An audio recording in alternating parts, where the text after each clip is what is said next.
This will open the work session for July 12, 2022 of the Pinehurst Village Council.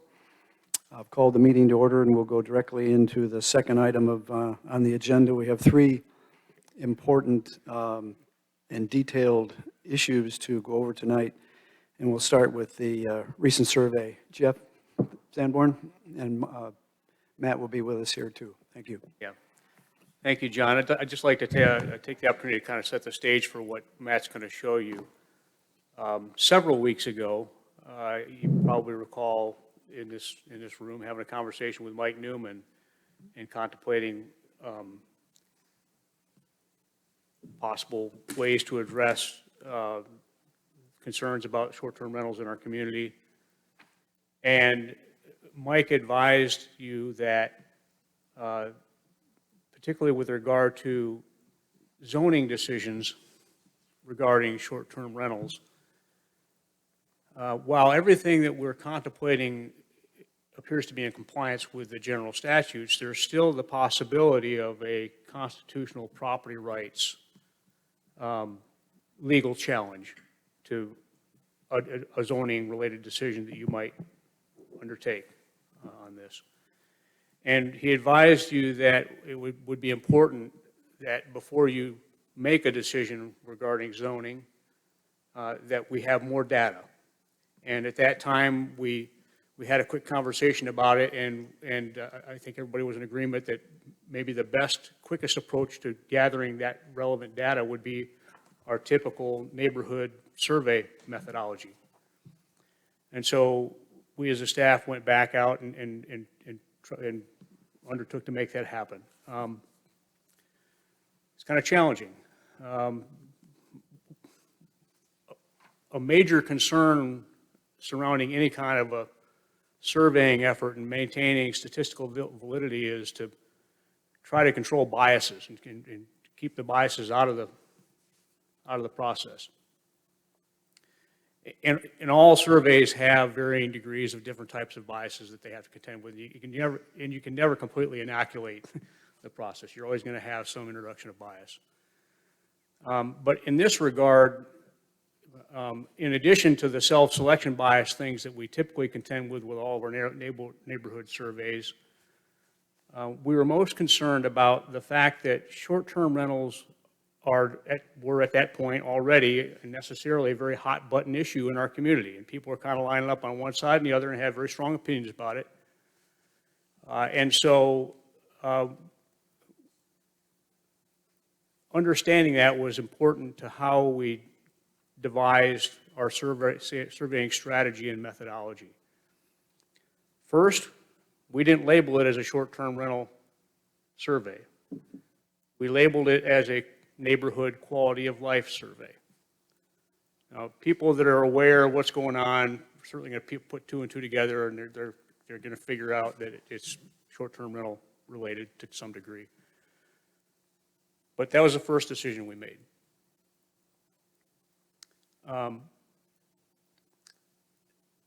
Second, while we made an effort to advertise the fact that we were doing this survey so that when people got this postcard in their mailbox, they wouldn't assume it was some sort of fraud or something. You know, it was valid. It was coming from the village. So we wanted to make sure that people knew it was our survey and they should take it seriously. But we didn't really trumpet it out there, all right? Because we were concerned about people talking, you know, the agitation in the community about short-term rentals and that, you know, narratives getting picked up and stuff. So that was a second decision that we made. Third, with regard to the construction of the survey, we decided not to even mention the words short-term rental until we had most of the information that we wanted from people.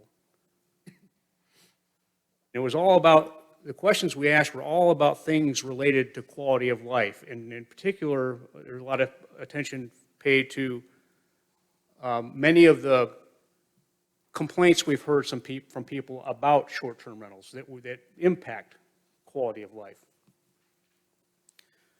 So we devised the survey so that people would be asked about these various measures of quality of life and what they see in their immediate surroundings in their neighborhood.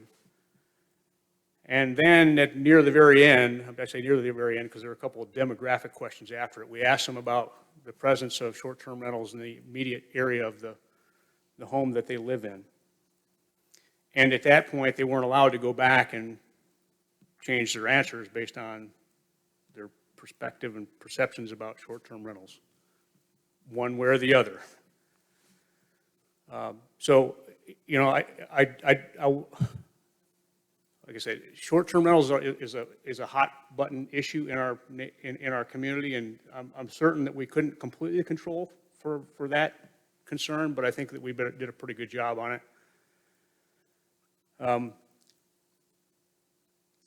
After hours yesterday, we finally got the results from ETC, and so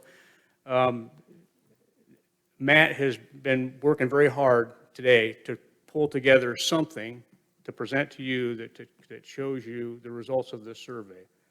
There's a lot of segmentation involved, so we can, you know, the whole process or the approach to the surveying methodology was to offer us the ability to compare and contrast the way people who answered the questions about having short-term rentals in the proximity of where they live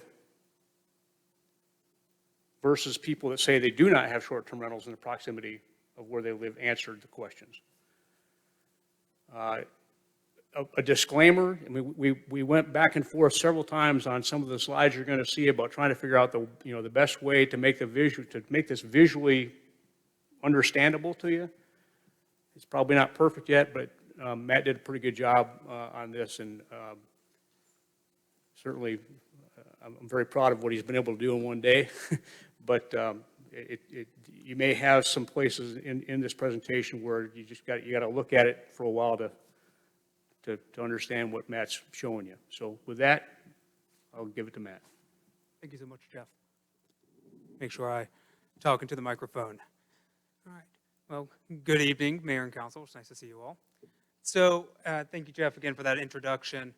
I'm going to go through and maybe see if we can.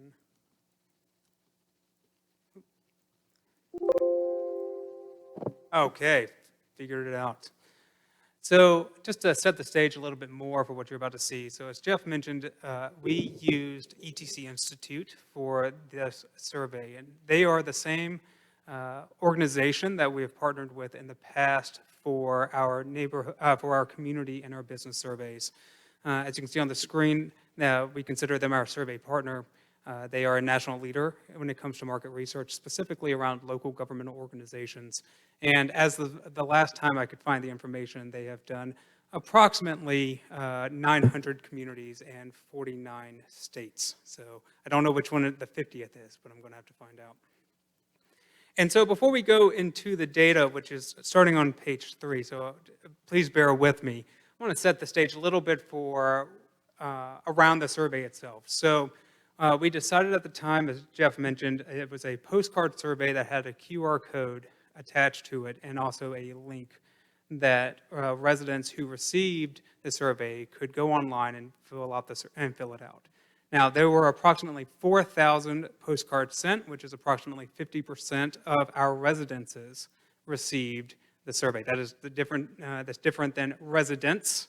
It is the physical address. 4,000 received that survey. Now, the goal of it, again, because of the timeline that we were working in, we were hoping to receive approximately 350 responses to that survey for a plus or minus margin of error at the 95% confidence level of approximately 5.5%. We've received 401 responses that were verified that received the postcard, so our margin of error is actually closer to 4.8%. Now, I'm sorry? 4.8%, yes. And just to provide a little more clarity on that, because we do know that with it being an electronic survey and with there being a link out there, that what ETC does is that they random sample 4,000 residences. Now, that means every address within the village of Pinehurst has an equal opportunity to have received the survey. At that point, then ETC starts to review the findings as they come in to understand whether or not it's a representative sample of the village of Pinehurst. And what they use for that is age and other demographic data provided by the U.S. Census, and then also looking at geographical dispersion. So when we're looking at whether or not certain communities are being either responding at a higher rate than what they expect or a lower rate, they'll adjust for that accordingly. And one of the elements that they use for that is looking at our recent community surveys and seeing how our percentages of responses come from certain communities during that survey as well. So again, as an idea, if they start to see that certain age groups or certain neighborhoods are responding at a rate that's far higher or lower than what they expect, they would reach out via a text message response to those residences as well to try to make sure that they have an opportunity to respond to that survey. So that's how they ensure that it's a representative sample. So moving into our page 3, this is kind of laying out in general what we saw. So one of the questions that we asked, I believe it was actually the first question we asked, or the first or the second one, was around the type of residence that the person was responding to. And these are self-identified. So out of the 401 responses, 372 said that they were single-family residences. 24 of them were multi-family residences, and 5 identified themselves living in a mixed-use residence. Those are the 3 options that were available. Beside it, we're putting out the proximity of short-term rentals by neighborhood type. And this breaks down, essentially, there's a question that we asked, as Jeff mentioned later on about short-term rentals specifically. We asked residents to identify, or in their minds, a proximity to them within a 2-minute walk of their front door, how many short-term rentals that they were aware of. And so this helped, the 2-minute walk from their front door helped, we believe, to equal out the time and space. So if a person lives in a single-family home, a 2-minute walk may be a certain amount of homes, but if you live in a condo, a 2-minute walk could be certain floors up or down to a different building, et cetera. So we were just trying to equal out what the 2-minute walk would be, instead of saying how many doors down, et cetera. A couple of things I want to draw your attention to. Multifamily residences, again, we had 24 of them, and mixed-use residences, there were 5. There were a very small number of those. And so most of what I feel very confident in sharing with you today is that the results around the 372 single-family residents. Now, I'm going to show you the rest as well, but I just want to draw your attention to one thing. On the right side, on proximity of short-term rentals, the question is, how many number of short-term rentals are within a short 2-minute walk? None, 1, 2, 3 or more, or they could have identified that they don't know. Now, for the single-family short-term rental responses, 48% responded 1, 2, or 3 or more. So that's that green, the green bar for under 1, 2, 3 or more. That's single-family residences that responded to knowing that there is a short-term rental, or they believe that there is a short-term rental, at least 1, 2, or 3 or more within a 2-minute walk. And we're going to break that down a little bit more as we move in. Take me to those 3 numbers specifically. Which 3 numbers? Yes, so the 14%, the 13%, and then the 21%. Those are under 1, 2, and 3 or more. Those are specifically around the single-family responses. So they equal up to 48%. Said that they knew of, or they believe that they were aware of 1, 2, or 3 or more. And by all means, please stop me if you have any other questions. This may sound like a stupid question. I know what a single-family resident is. I know what a multifamily. What is a mixed-use residence? Yes, so mixed-use residence, and I'm going to defer to make sure that, in general, mixed-use residence, the way that I have defined it, is to be living over a property, a commercial property of some sort, or a business of some sort. Yes. Yeah, a little caveat to that. That's what I think we had in mind when we asked the question. When we look at the results, I kind of wonder if some people answered it based on what they see in their surroundings. Of note, I think, if you think about right adjacent to downtown, where you've got single-family homes in and amongst businesses, and I get the impression from looking at the results that some of those people may have identified themselves as being Mixed use? mixed use. Okay. But it's such a small number. If it was a large number and I thought there was confusion with respect to that category, I'd be concerned. Yeah, because we really don't have that many actual mixed-use residences in the village. Exactly. Yes, ma'am. So I'm going to refer back to that proximity of short-term rentals slide a little bit later, but I will continue to give you those numbers as well if you don't want to flip back and forth. So moving on to the next slide. Oh, getting a little ahead of myself. The next page, page 5 here, oh, I'm sorry. I apologize, let me make sure, yes. Page 4 here looks at overall quality of life. So we did ask the question of how would you rate the overall quality of life within your neighborhood? And so the options were very poor, poor, neutral, good, or excellent. And this one right now is breaking it down by residence type. Again, these are self-selected by the respondents. So as you can see here, for single family in particular, 94% chose good or excellent when it came to their overall quality of life. Those are the two green bars, as you can, the green bar under good, which is at 35%, and then the bar that is green at 59%. It's 100% for multifamily residences as well, and again, as we just mentioned with the mixed use, there are 5.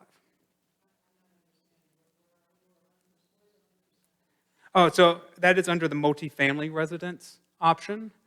The 20, we're looking at The the 29 and gold colored 71. bars, they're 29 plus 70, 71. Yes.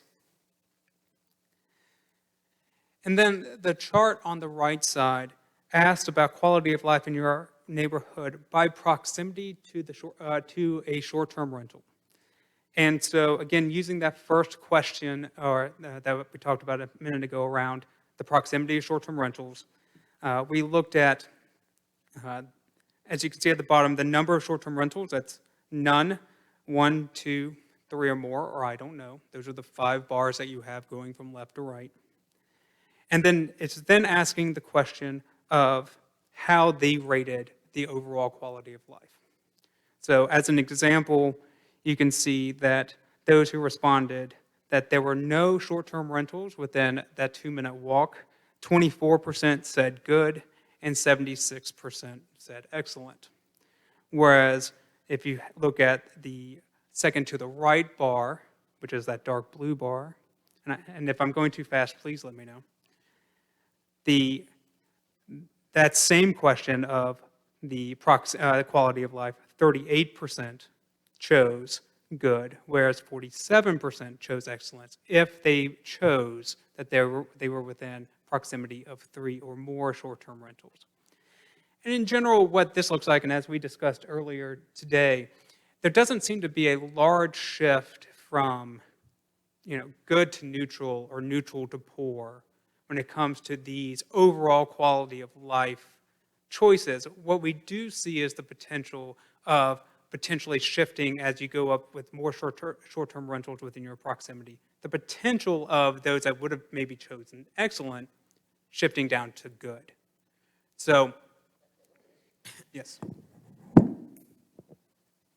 According the way I read this, the more short-term rentals that are in proximity to where you live, the less likely you feel your neighborhood is excellent. I'm looking at Yeah. 76, Yes. 60, 63, 47. That's the first number that's under 50%. That's a very succinct way of What? saying exactly what Matt said, yeah. Yeah, Yeah. I'm sure it is a very distinct way, the way I said it. But I mean, that's clearly what that says. Yes. The more short-term rental, the proximity you have to short-term rentals, the less you rate your quality of life in your neighborhood as excellent. Yes, that is what this data is suggesting. Okay. Also, when you look at the numbers for good to excellent, at least my math, correct me if I'm wrong, says that if you have none, it's 100% is good to excellent. 1 is 96% good to excellent. 2 is 96% good to excellent. 3 is 85% good to excellent, and don't know is 96% good to excellent.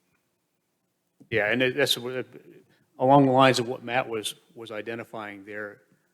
What this is saying is that people who live in close proximity to short-term rentals in general it doesn't appear to be destroying their quality of life, but it does have an impact. Certainly.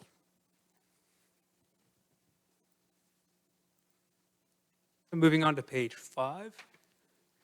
So this one's going to take a little bit of discussion as well, so I apologize in advance here, but we're going to talk through, we asked the question around observed issues or concerns within their neighborhood. And they had 7 different options, and those are listed at the bottom here. So the improper placement of waste receptacles, or noisy neighbors, or complaints about noisy neighbors.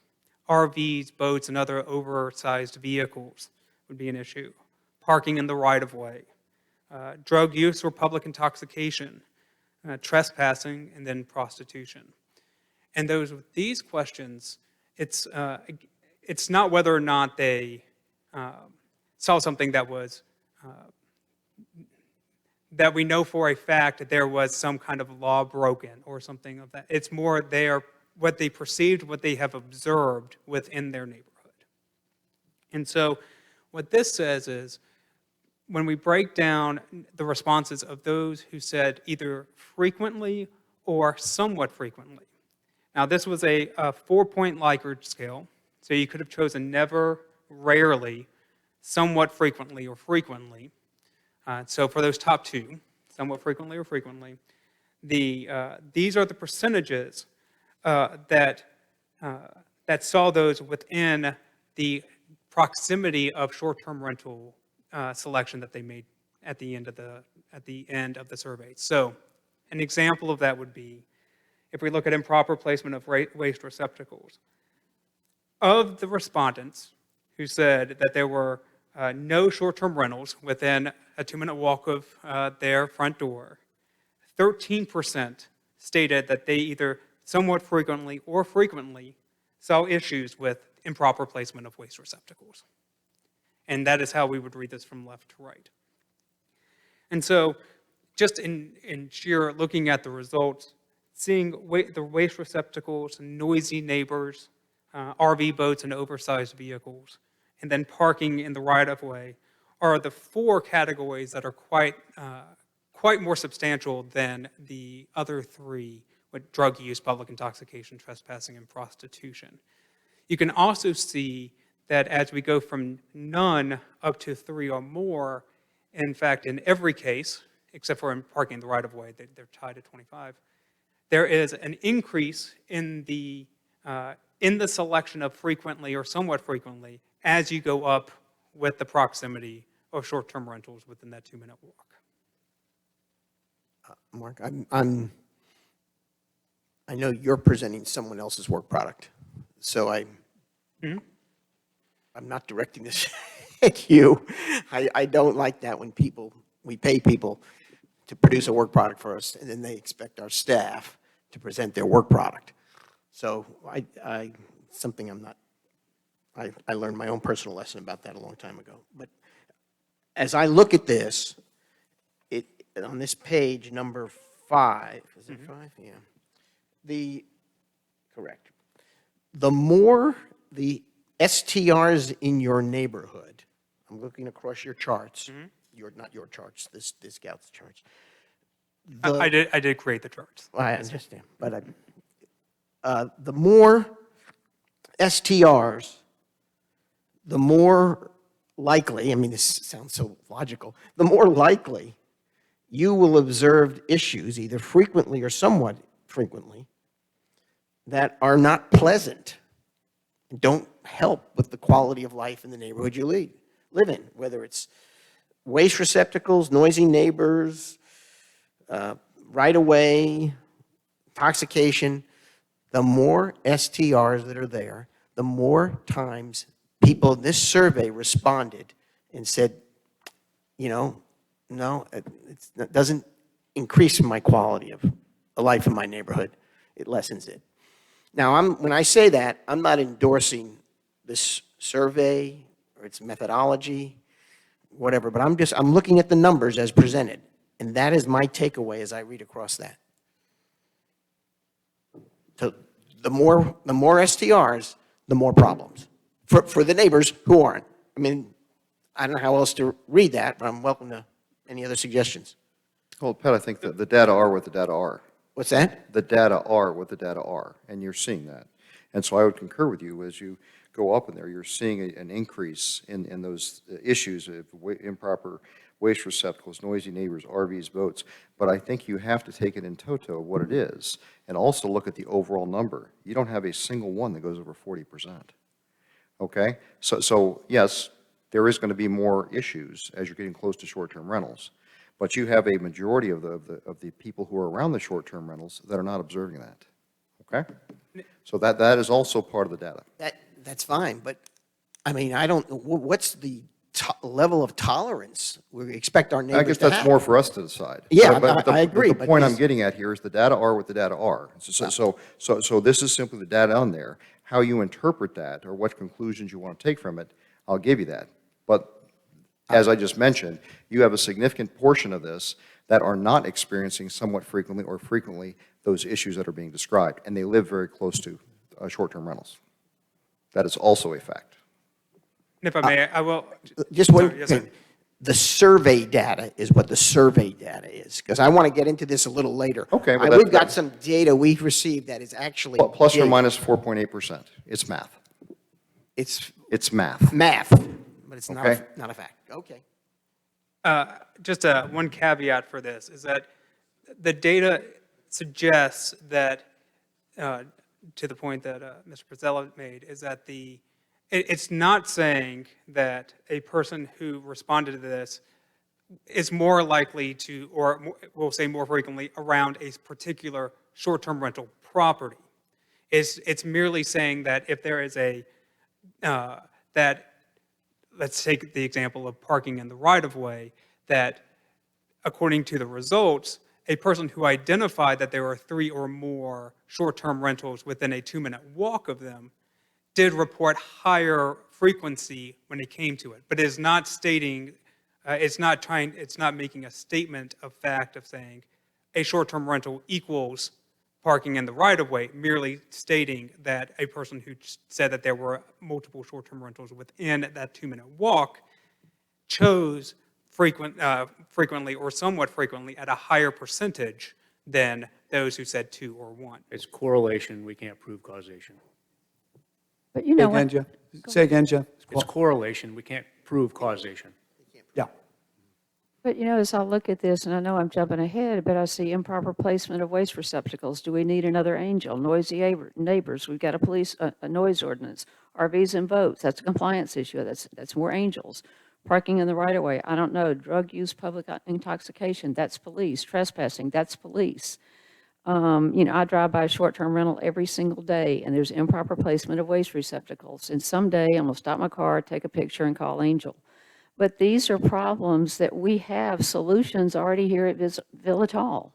So anyway, that's just, when I see these, that's what comes to mind, is that we already have the tools available to deal with this. All right. It doesn't mean it's not happening, though. Well, we've had somebody here complain about pot next door, and I asked him several weeks before he came up here, does he call the police? He doesn't call the police. You've got to call the police. You've got to report it to Angel. The whole point of doing this was to measure people's perceptions about their quality of life. You don't have to call the police to have a degradation in your quality of life. I agree with that. I completely agree with that. But I also realize we have tools here to address those concerns. It's true. And there are some people who don't want to call the police because they're worried about getting in a confrontation with the house next door after the police leave and come. That is a common comment I've heard, particularly from people who live alone, who say, I'll say, why did you call the police? Did you make a record of this? They say, I'm not comfortable calling the police because what happens when they're gone and these people are still there? I mean, that's a serious concern. We're talking about sort of human reactions as to what someone does. Do you pick up the phone and call the police, or do you say, oh, I'll sleep it off, this will go away? Yeah. Well, I think that's a valid concern, but I think it's something we need to think about. The police don't go and say, the neighbors next door called. The police are just there because some violation has been reported. I mean, I can understand the concern, but the people who are out there living with these problems, those are our eyes and ears. Well, I certainly understand the emotions and all that. What I would encourage the council right now, let's go through the survey, okay? Let's get the data yeah. out there, and then we'll discuss from there. This is the first time we've seen this, so let's let Matt go Right, through his yeah. numbers and go on. Now, I would offer, I looked at this slide, and first off, we just saw this for the first time this afternoon as well. I was a little surprised at how uniform the correlation was between the negative responses and increased numbers of short-term rentals. And I think, to Jeff's point, I think that what you all have to wrestle with is 31, 34, 19%, 36% in the worst case there with the three short-term or more short-term rentals in the year, is how big a problem is that? And that's what you're going to have to wrestle with, I think. Along that lines, though, going from, I'll go left to right, and I'm comparing 0 short-term rentals, none, to 3 or more, because that's, the opposite end of the trend line, right? Going from 13% to 31% is a significant difference. Going from 5% to 34% is almost a 700% change. Going from 1% to 19% is 190% change. And 8% to 36% is, what was that, 450% difference. It is significant. The question is, what do you do about it? And that's the policy thing you got to wrestle with. There's another caveat, if I may, that when asking this question, we did ask them to select none, 1, 2, 3, or more that they do not know. And so it's also, we have to be aware that someone could have chosen none, 1, 2, 3, or more, and the fact around their neighborhood in their close proximity within 2 minutes is different from their perception of what is around them. So this is also not to say that they said, or that they are for a fact aware that we know that there are none within a 2-minute walk from this respondent. Instead, we're saying that they have chosen, that they said no to the number of short-term rentals within a 2-minute walk, and they have selected these responses to that no short-term rentals. So I just want to caveat that as well. We're not saying that of the respondents that there are 2 within that proximity. We are stating that they chose the selection of 2 as their as the number of short-term rentals. Does that make sense? Let me clear that. And then the whole population of folks that said, I don't know. I mean, the reality is that could mean that there weren't any. It could mean that they don't know because there really isn't any impact. Exactly. So, Or it could be that the short-term rentals in that neighborhood are so well-behaved, they don't even know they're there. yeah. That could well be. And I'd just like to point out that if you add up the percentages in the people who believe that they are in proximity to 1, 2, and 3 or more, then you do get over into a majority, at least for the first 4 of these items. No, but you can't add them like that. Well, you were adding them It's a before. percentage of each group, so It's the you could percentage. average them, but you can't add them. But you were adding them before. Different graph. Yeah, I yeah. know it was different. I think the significant number that Jeff really caught is the percentage of the variance when you go up. Those are very large numbers, not giving, again, I'm not endorsing the credibility of it, I'm just saying that is a big variance of 700%. Carry on, Matt. To page 6. So this one, so now we're going to actually take that top-level data that we just looked at, and we're going to break it down then by the response that they provided by the neighborhood type. So again, percentage, this is looking at single-family respondents who selected frequently or somewhat frequently to the issues that we stated earlier by the number of those STRs within a 2-minute walk. And so I put the number here, which is 372 of the 401 would fit into this category. Again, we knew that single family was the largest response. And as a reminder, when we looked at 1, 2, and 3 or more within this subcategory, that was approximately 48% of the respondents that said that they either had 1, 2, or 3 or more short-term rentals within that 2-minute walk.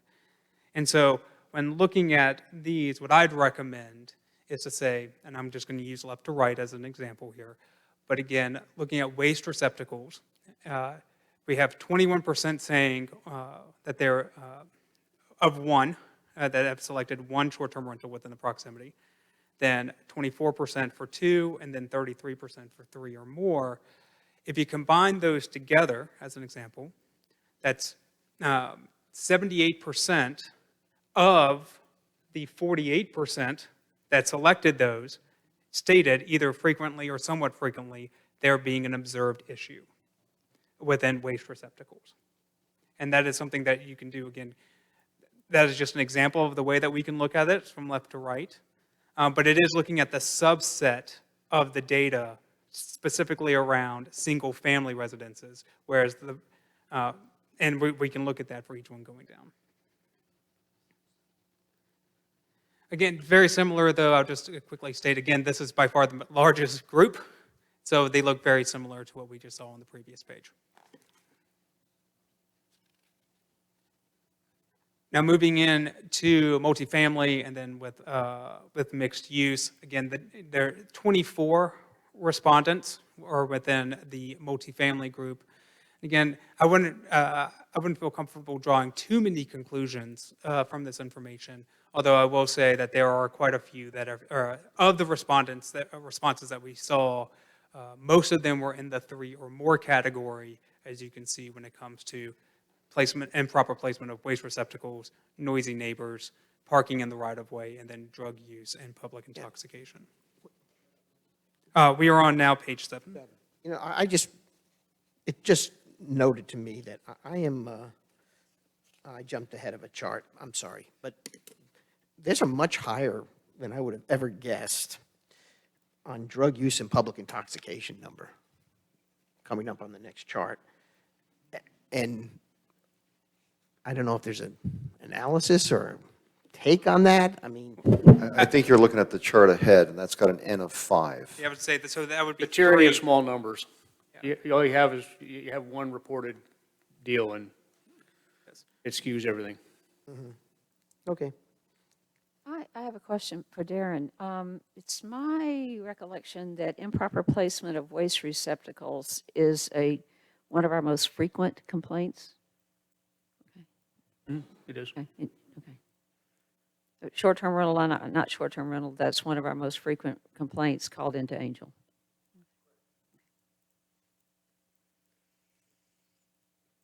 That's all.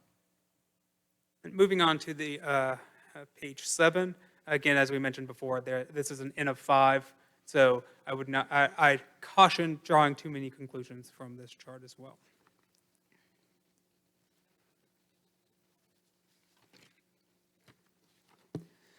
And so then we go into observed issues based off of, now this is not segmented out by single family, or multifamily, or mixed use, but it does look at the observed issues within these categories. And just to orient us a little bit, on the left-hand side, again, it goes from none, number of short-term rentals chosen, to 3 or more, to I don't know.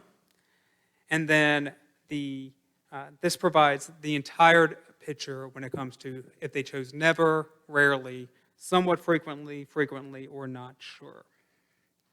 And so on the screen right now, we tried to make sure that we can easily compare when looking at them.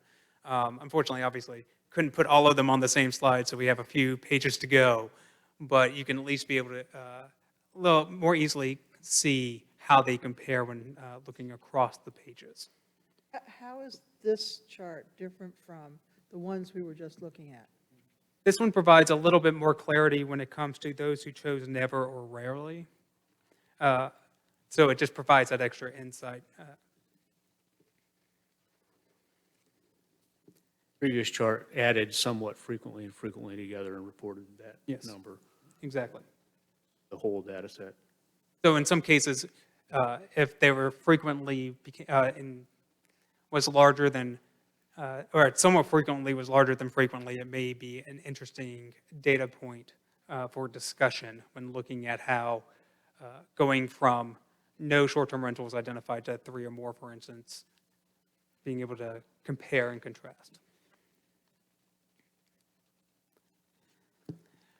This is the next, over the next couple of pages.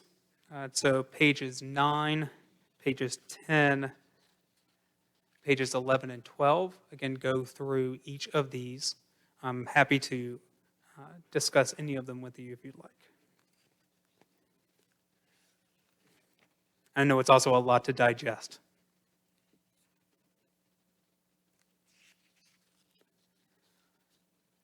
So on page 9, we have improper placement of waste receptacles and problems with noisy neighbors. And then on page 10, we have, page 11, we have drug use / public intoxication.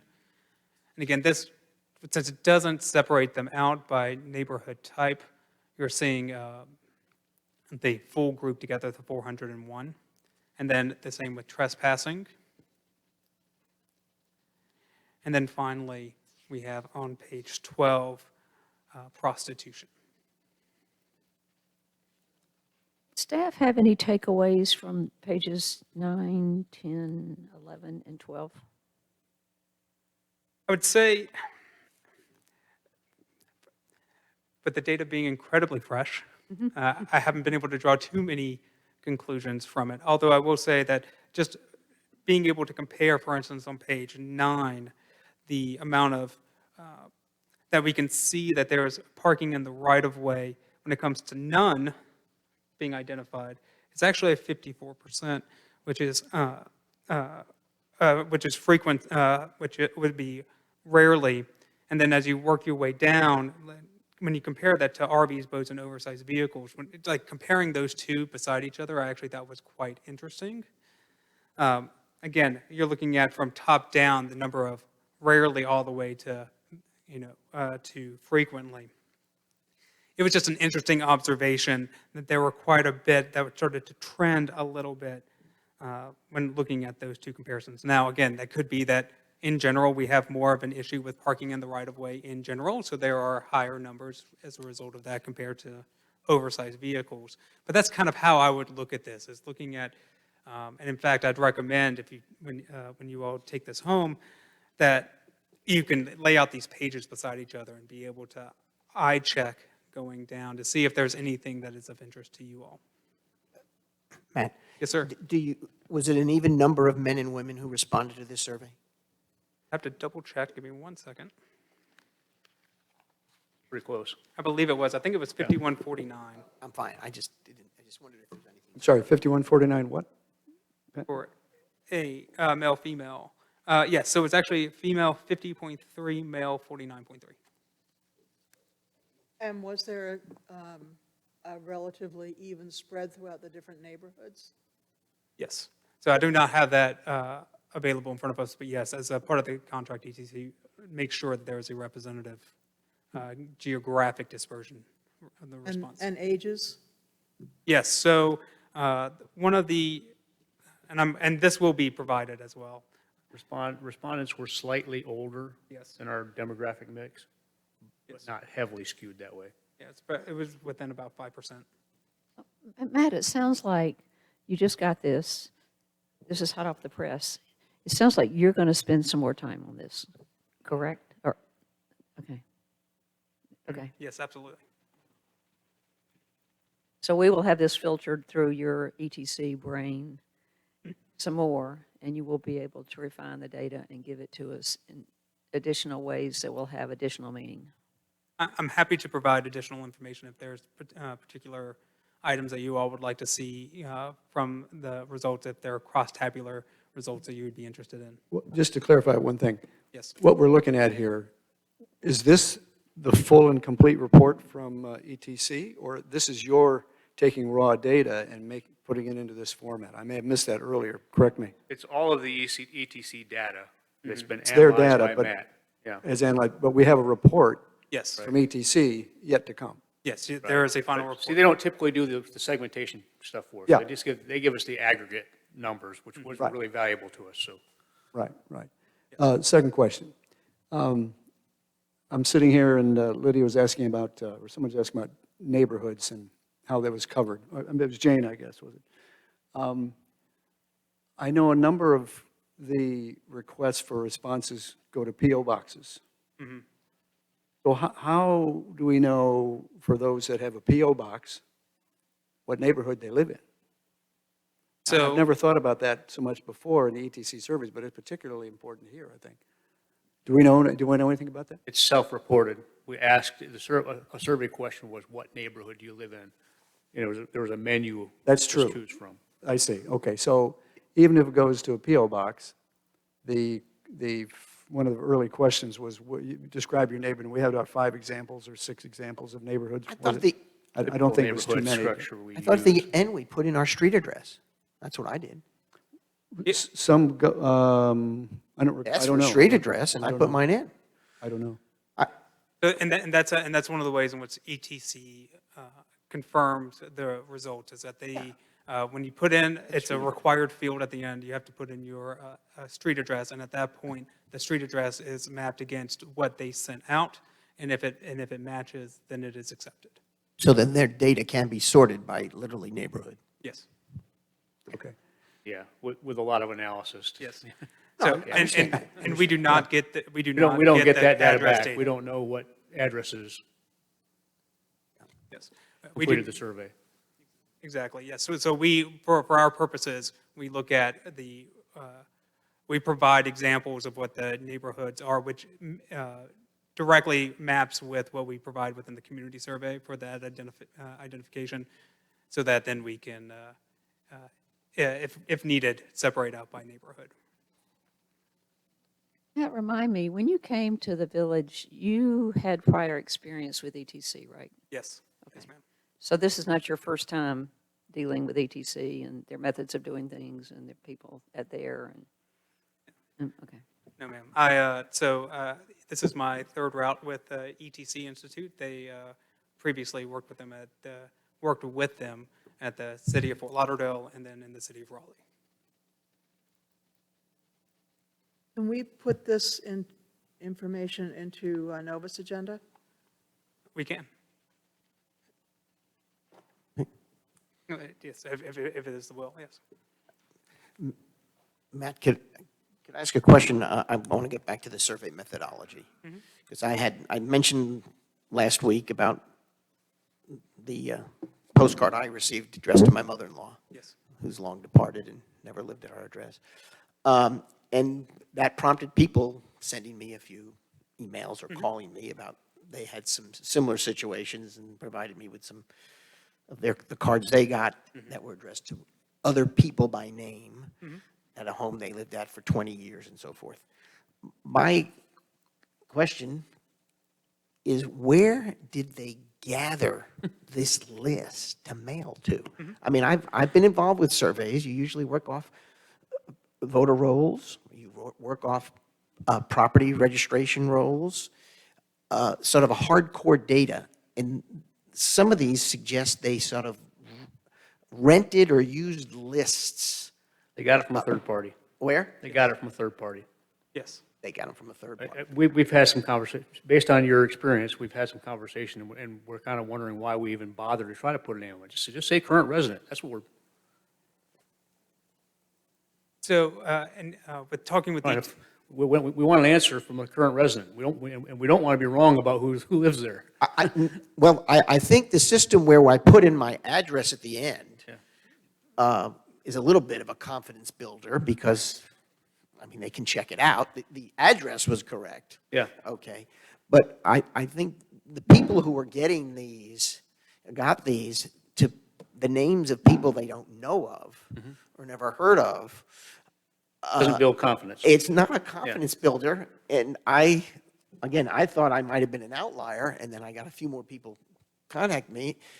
And I know how survey firms rent lists. I mean, you rent in direct mail, you rent lists all the time. But survey firms usually go to some really firm database. It is interesting that, I mean, we've been using ETC, who presumably has been using the same methodology for, like, what, 10 years now, and it's the first time we've heard that complaint. Do they have a standard, maybe they have an explanation that everyone will say, oh, of course. They told us they got it from a third party. Yes. Okay. So Same they're- people they typically have worked with in They're the buying past. from they're buying from what we used to call a list agent.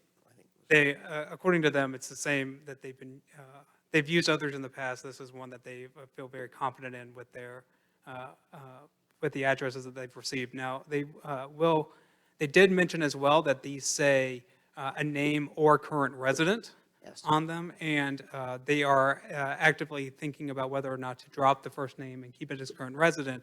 The thought process was that, being that they, and if they were here, I do not want to speak for them, but I'm just saying in the conversation, more often than not, the name is associated with the address, and that if somebody gets something that is mailed to them with their name on it, they are more likely to take the survey, understand that it is real, that it is not fraudulent, and by doing just current resident, that it may just go directly into the bin on the, on the walk back. And so trying to adjust for that, they have opted to put the name of the first name or the name of which they get from the list. But because of that, we did make them aware that there have been instances where the names are not linked correctly. Matt, just a couple other points.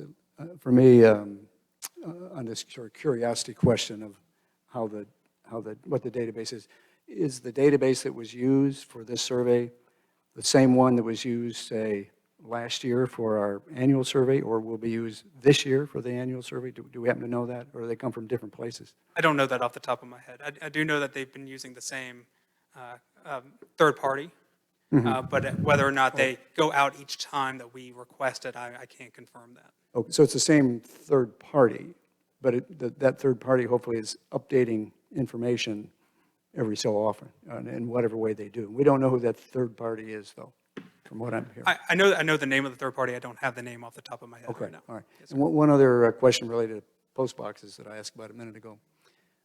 And I did hear this, as Patrick said, some feedback I've heard from some others. Cards went to mailboxes that were businesses. So why, I don't know how we, again, there's a sort of a confidence factor here, and I'm not saying that that's a number or throws this off, but I just was wondering how they might filter away business addresses, either as a street address or a post office box. Don't know how they clean that up. That's a good question. I'm happy to ask them. Thanks. Yes, sir. Yeah, along those lines, because a business address doesn't necessarily mean the owner of that business is a resident of Pinehurst. Yeah. I didn't think of that until you just mentioned it. I did not hear from business owners. Yeah. myself. Yeah. That's another thing that we've never heard before, so Uh-huh. more data, more information would be helpful. Yeah, good, good. Okay, are there other questions of Matt on this data? Matt, we appreciate your getting this all together so quickly, and we'll certainly be spending some time on this and look forward to ETC's report as we go along. Thank you for your efforts. Thank you all. Thank you. Patrick? I was going to say, if we could stay on the topic a little of the short-term rentals. We now have a survey, which we had asked for Yeah, as a council. regardless of our various levels of confidence in what it tells us and doesn't tell us, you know, a lot of surveys, everybody walks away with what interests them the most, or sort of is a validation of some of their thoughts. But I found a few things in there were a little more interesting to me than I would have guessed. But to put it in context, this was a survey of about 400, as far as we know, of our residents out of a population of 17,000, of which there are 9,400 residences, as Matt so well pointed out.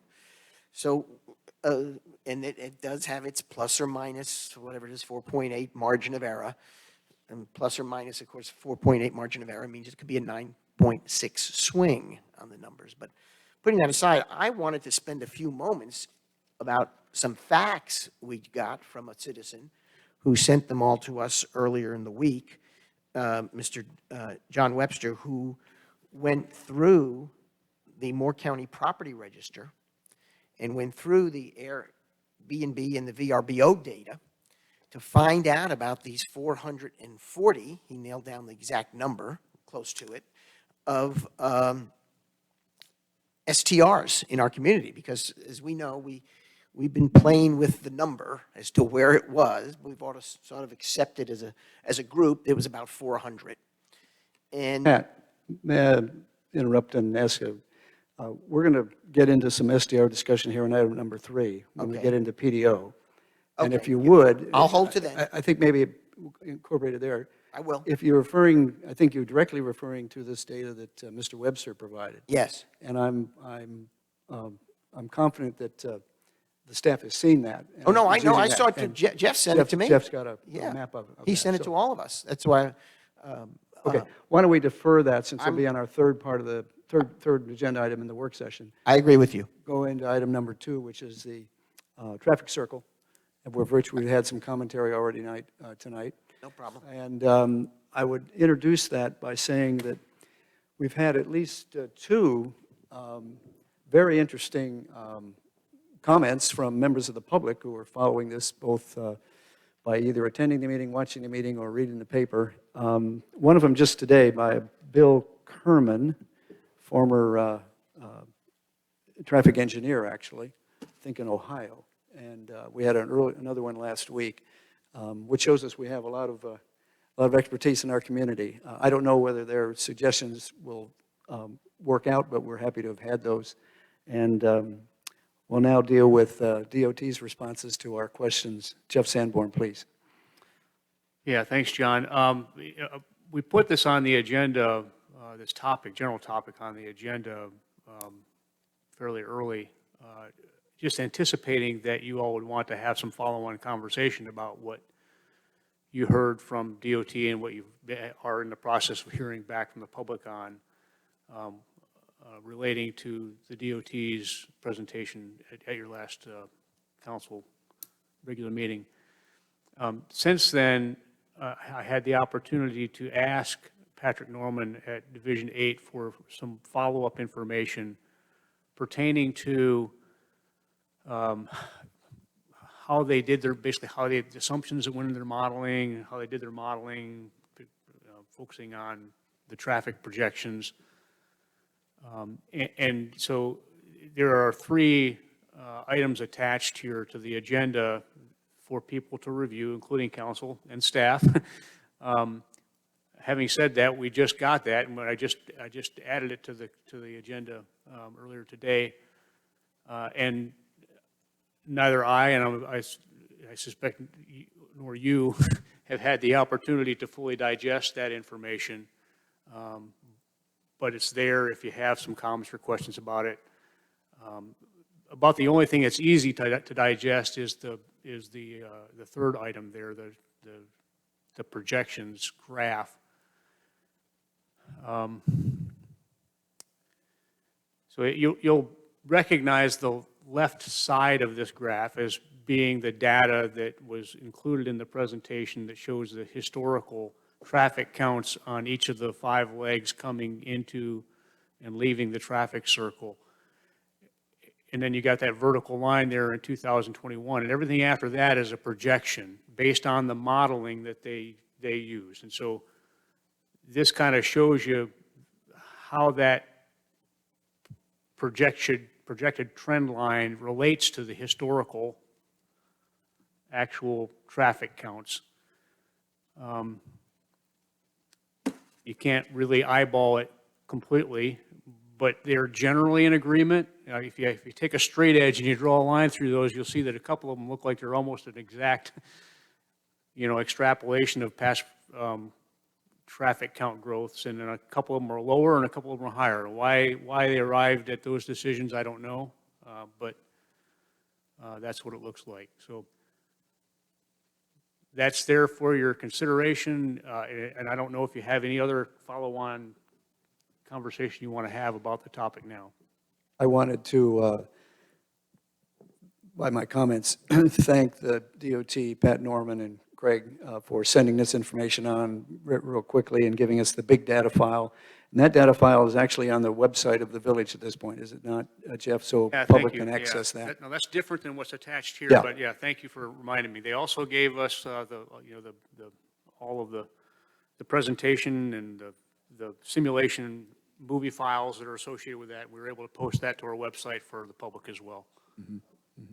Yeah, so we have that. Good to know. The public can pull it down and, or view it. That's right. Right, Thank right. you. So again, I think they've been very helpful and certainly want to be working with us on whatever solutions we think are the best into the future. But I think one of the important things we came away from last time was what the input data is. One of our comments tonight was to that effect.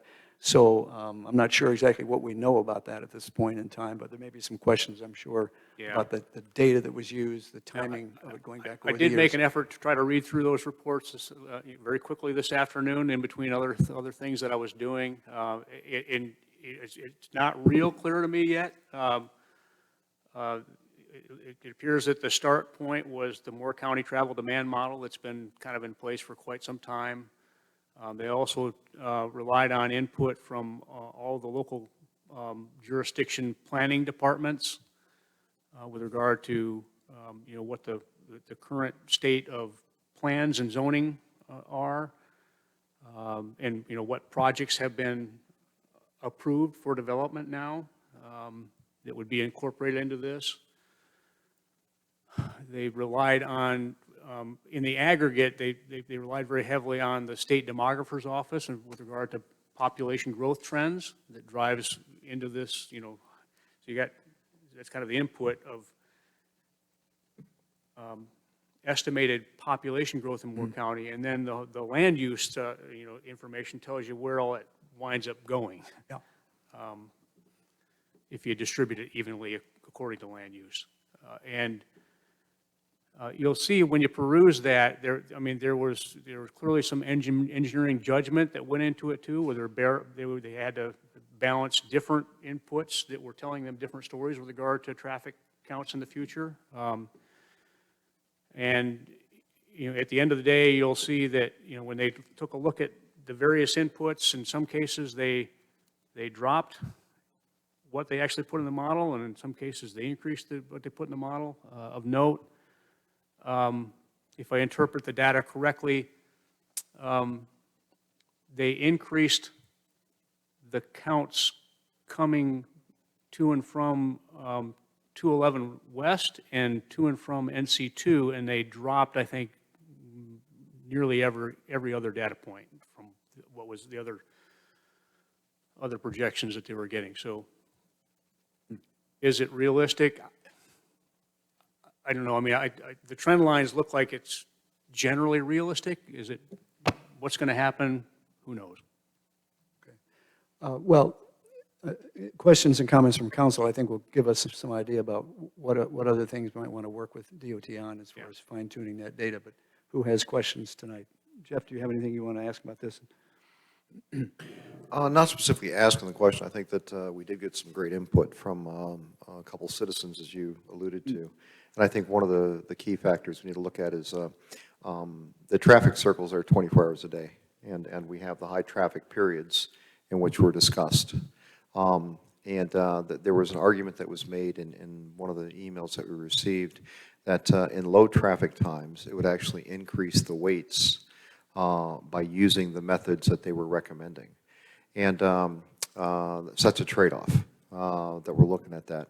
And I think we have to be very cognizant of that. Okay, overall, what's the best plan for overall utilization, not simply just at peak hours? So I'd like to make sure that we keep that in the forefront of what we're looking at. So, And I passed those comments on to DOT today for their, so they can Good. take that into consideration, and if they wish, they can respond back to us, but. Yeah, that'll be forthcoming, I'm sure. Jane?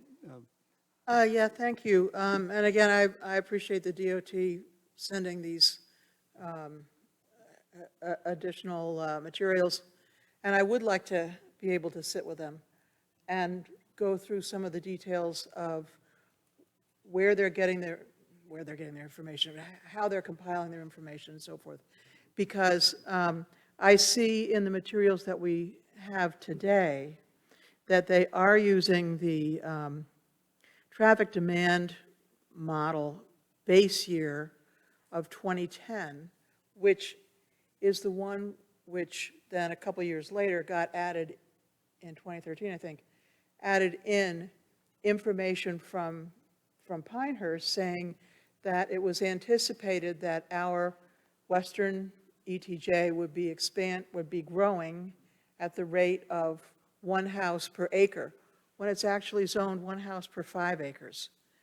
And so I've been concerned about that issue since the Moore County traffic plan came before the council, before I was ever on it. Yeah. And I'd like to get that out there, because I hate to see them starting with a base year that isn't right. That's 5 times as much development as we're zoned for then and zoned for now. The other thing is that we've heard tonight from Mr. Geddes that there are some changes to the development patterns, what the certain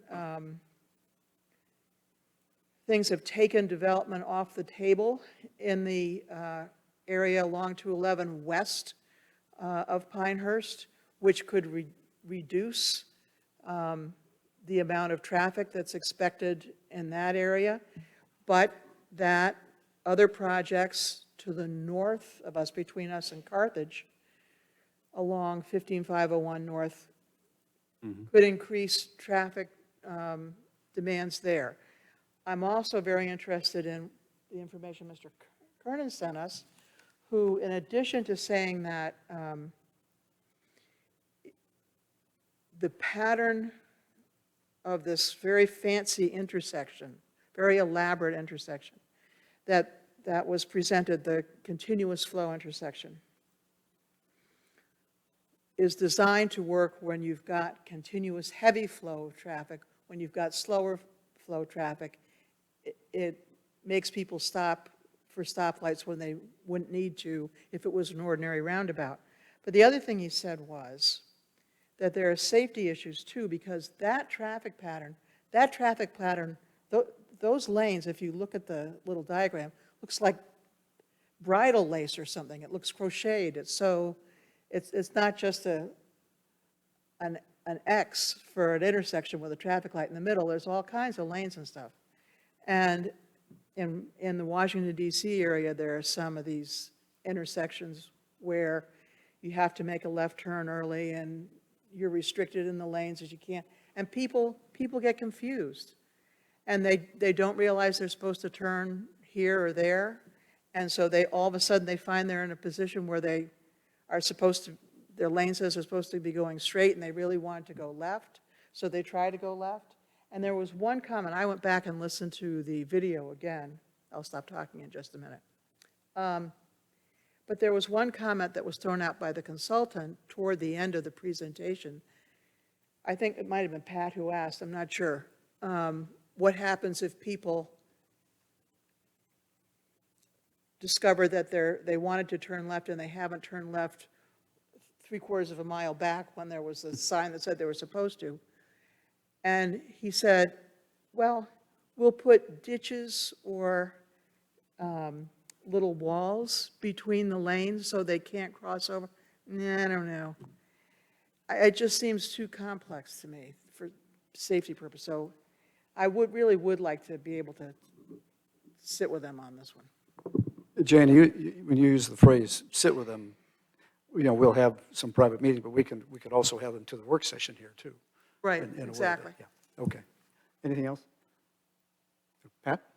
Yeah, thank you. I express my general skepticism of their proposal, but I will say that I was pleasantly surprised at the number of people who profess to be somewhat traffic engineers and traffic experts in this community who have contacted me. I sat with a gentleman 2 days ago who's a retired doctor, and he drew me a whole map of how he would change the traffic circle by taking Midland Road from Pinehurst, from going into it and making it go right through the Old World Golf Hall of Fame.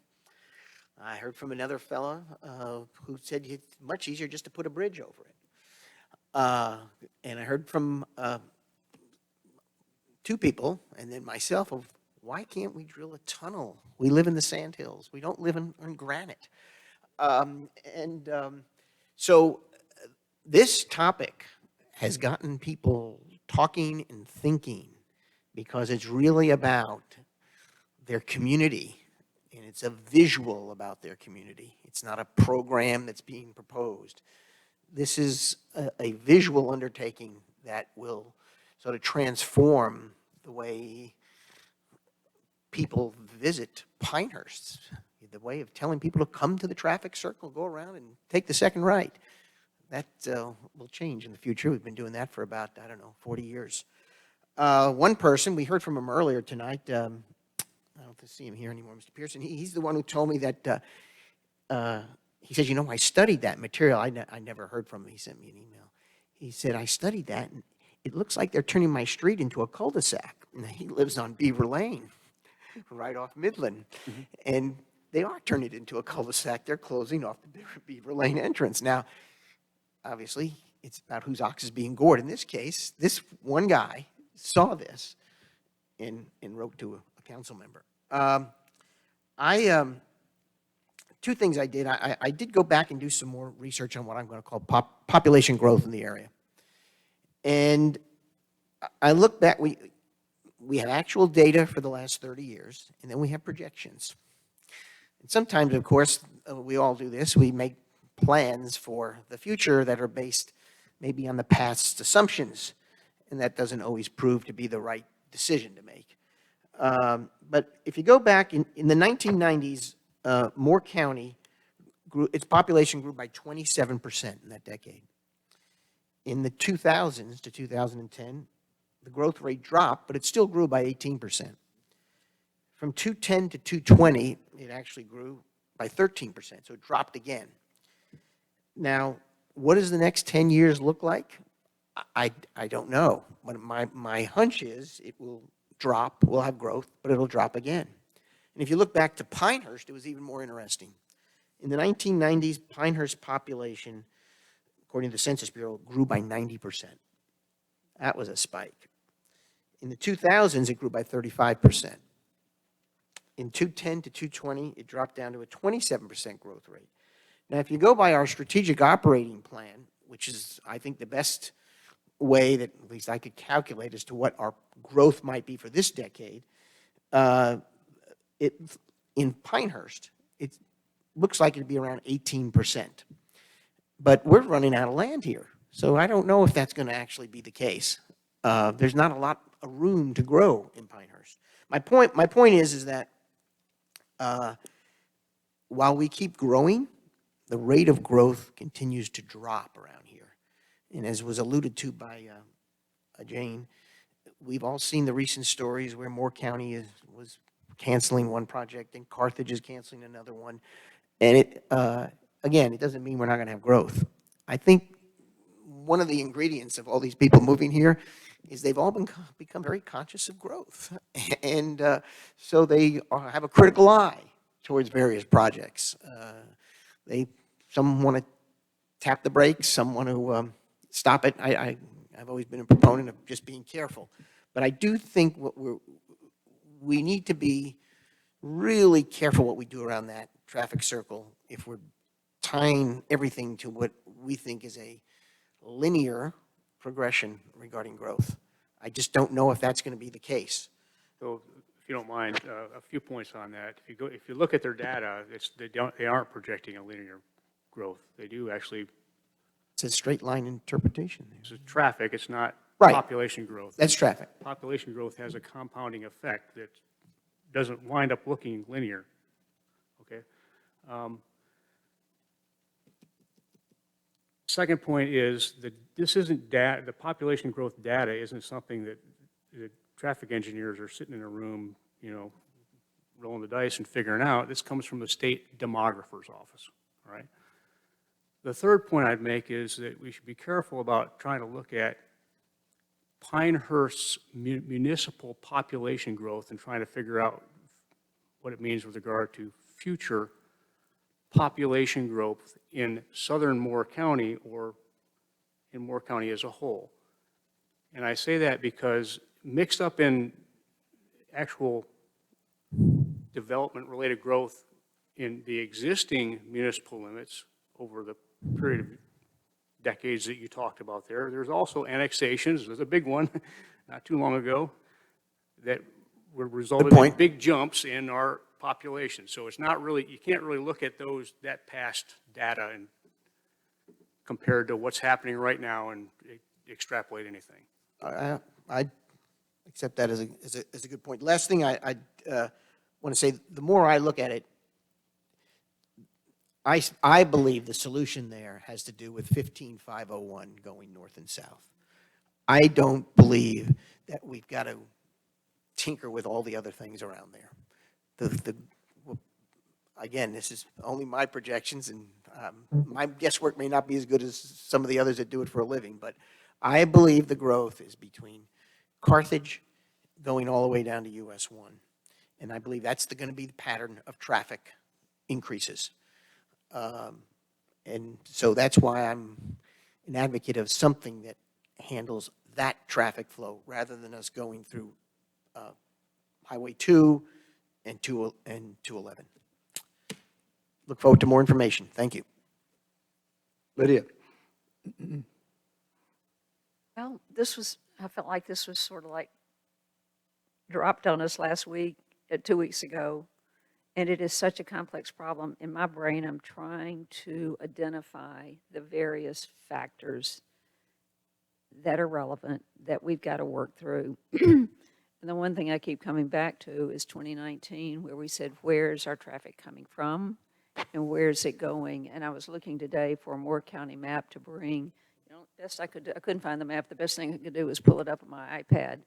And I wanted to circle the traffic circle and then go out every half mile and do concentric circles and say, where is this traffic coming from and where is it going? And we now look at the growth in the hospital. The growth at the hospital has to be bringing people in, but from where?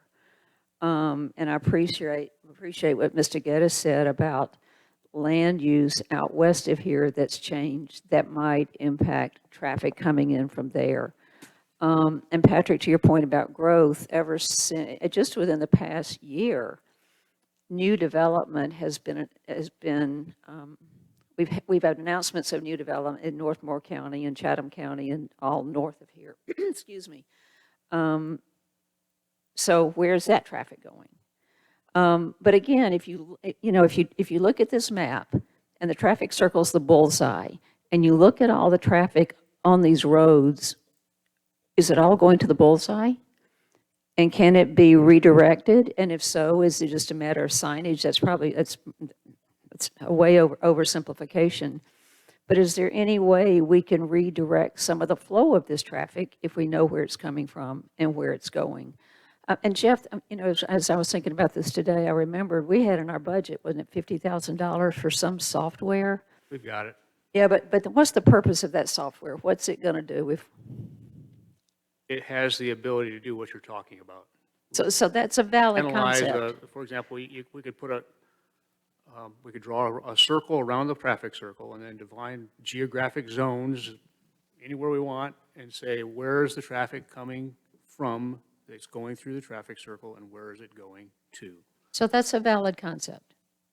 Yeah. Okay. But again, if the big problem's the traffic circle and we've got all of these various components of this issue, I think we've got to look at every component. Where is the growth, the rate of the growth? Where's the traffic? I'm the broken record. Where's the traffic coming from and where's it going? And I've said it in several emails. To focus only on the traffic circle, to me, is a much too narrow approach until we can really work through all of these components. And Jane, I'm with you in the complexity of what they're proposed. It just, not only does it destroy our traffic circle, but I'm not sure it gives us the improvements that we need.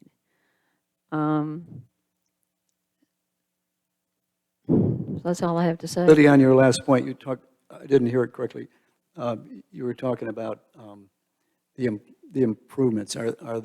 What was that again? Are the improvements to the? No, what NCDOT is proposing as improvements to the circle, I don't see as improvements. Okay, I see. Okay. Your point about it being complicated is spot on. And I'll just use a couple of illustrative points. When looking at the traffic circle, it's part of a network, a broader network and then a closer in network. And the demand that could be accommodated at that location is currently being accommodated at that location. It's being accommodated by Page. It's being accommodated by cut-throughs in Village Acres. It's being accommodated by cut-throughs coming down Highway 5 and then going across on Highway 2 because it's an easier way to get to through the circle. It's being accommodated by traffic that's going down 5 and then going across down Morganton. It's very complicated. But how do we break down the components of this and address every component? Is it possible to do that? And are there some components that are more important than others? And as you work through that component, it resolves some of the other components?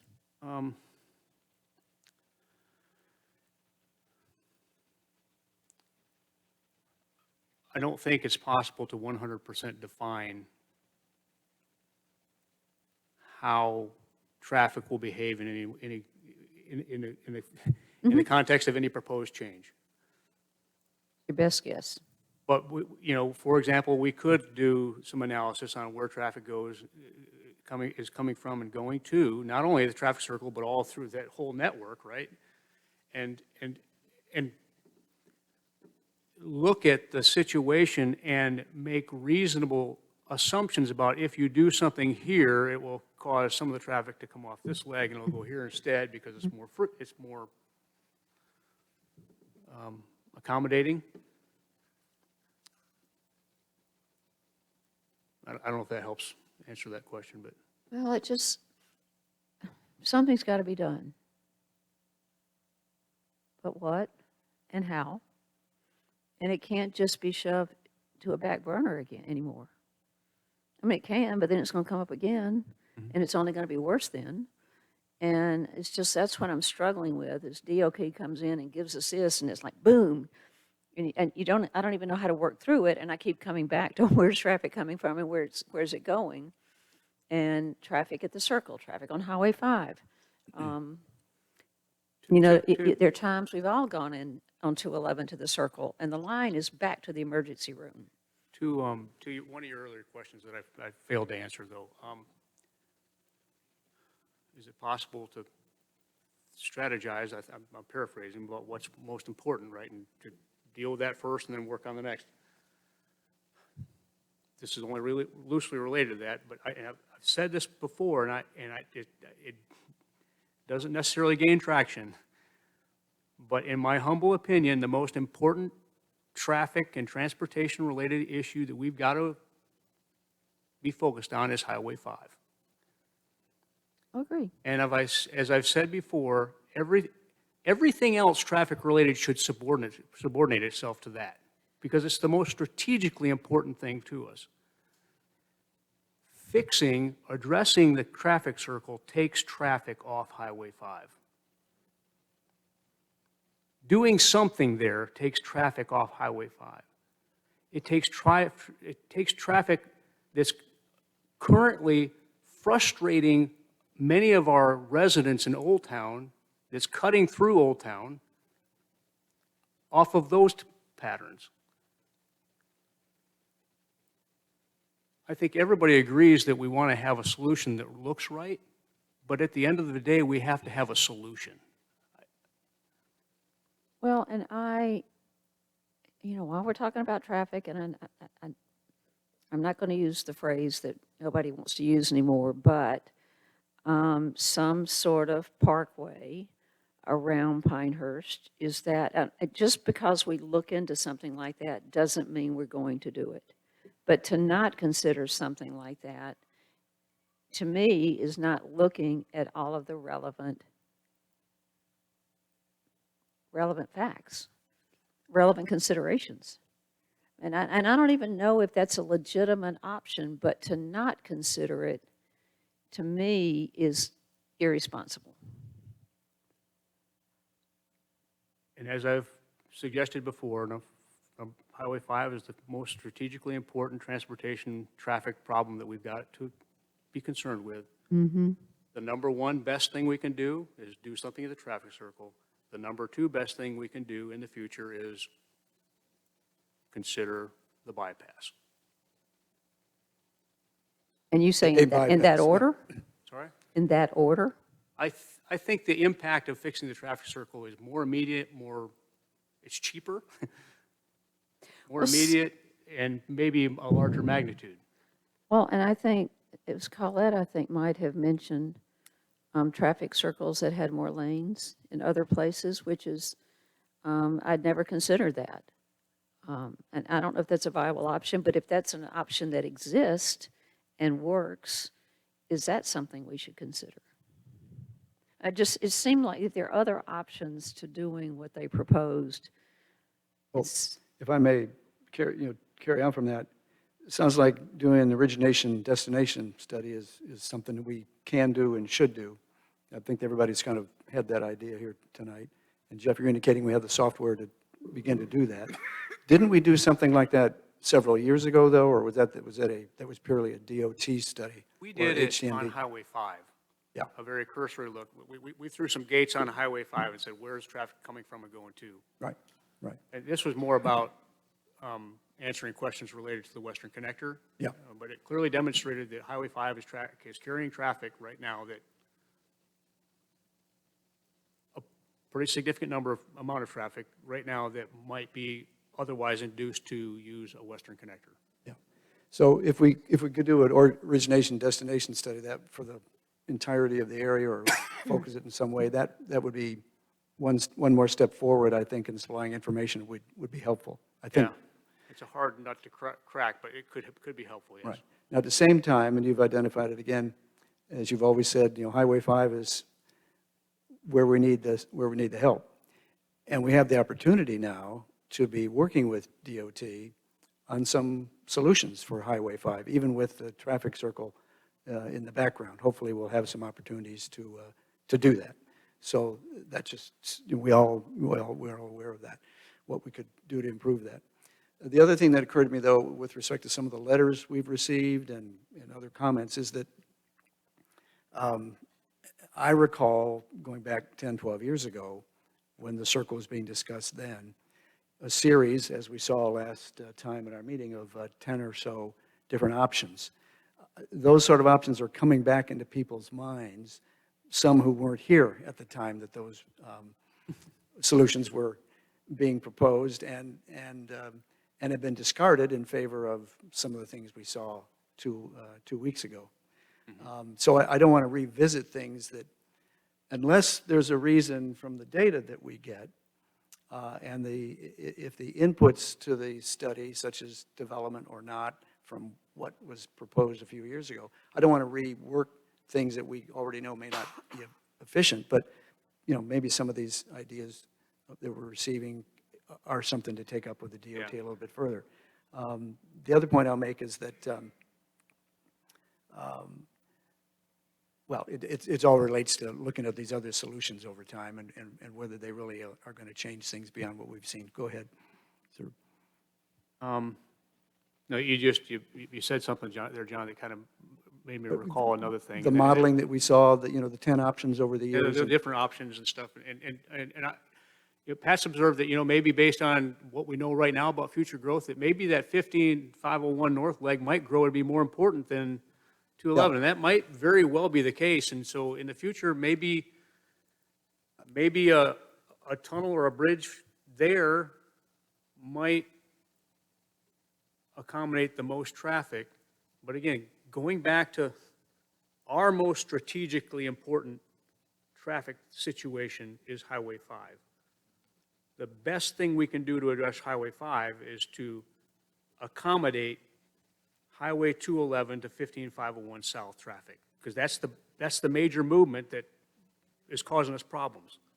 On Highway 5. Traffic, we have all these people that during peak travel hours are avoiding the circle and using our residential streets and Highway 5 and 2 and all the other different options as a way to get around.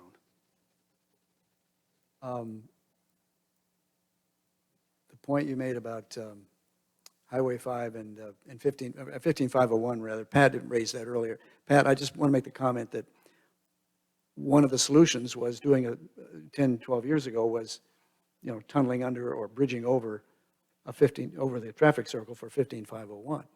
I always felt that would be the best solution, but all of the data, for whatever reason, I still can't understand. Didn't work. Didn't work. Yeah. It doesn't work. So And it's- maybe it would now, because in fact, if, as you say, Pat, there is more development to our north in Carthage, and we know there is certainly interest there, than we have out to the west, maybe 15501 becomes the key piece. there's- But And we then don't the know last- that. There's another piece And of and this as well. that information on the origination destination report might show some of that now. It wasn't available 5, 10 years ago. Yeah, there's another piece of that, and it goes back to the word complicated. And I think that the DOT presenters tried to address this point, although it's very hard to describe. It's not just about where's the traffic coming from and where's it going to. It's about how that traffic interrelates with those different legs as it goes through the circle. Yeah. And I think that it's that interrelationship of where the big legs are in relationship to each other that perhaps caused the tunnel option to fail. Even though the traffic on 15501 was on a roughly the same magnitude as the 211 traffic, historically and presently, it's the interrelationship of where people are coming into the traffic circle and circulating and where they're getting off that doesn't work. Well, going back to what you said about 10 years ago, 10 years ago, there wasn't what's about to happen on 15501 in Southern Pines. There was no Target, no Kohl's, 400 apartments, Yep. all these other things.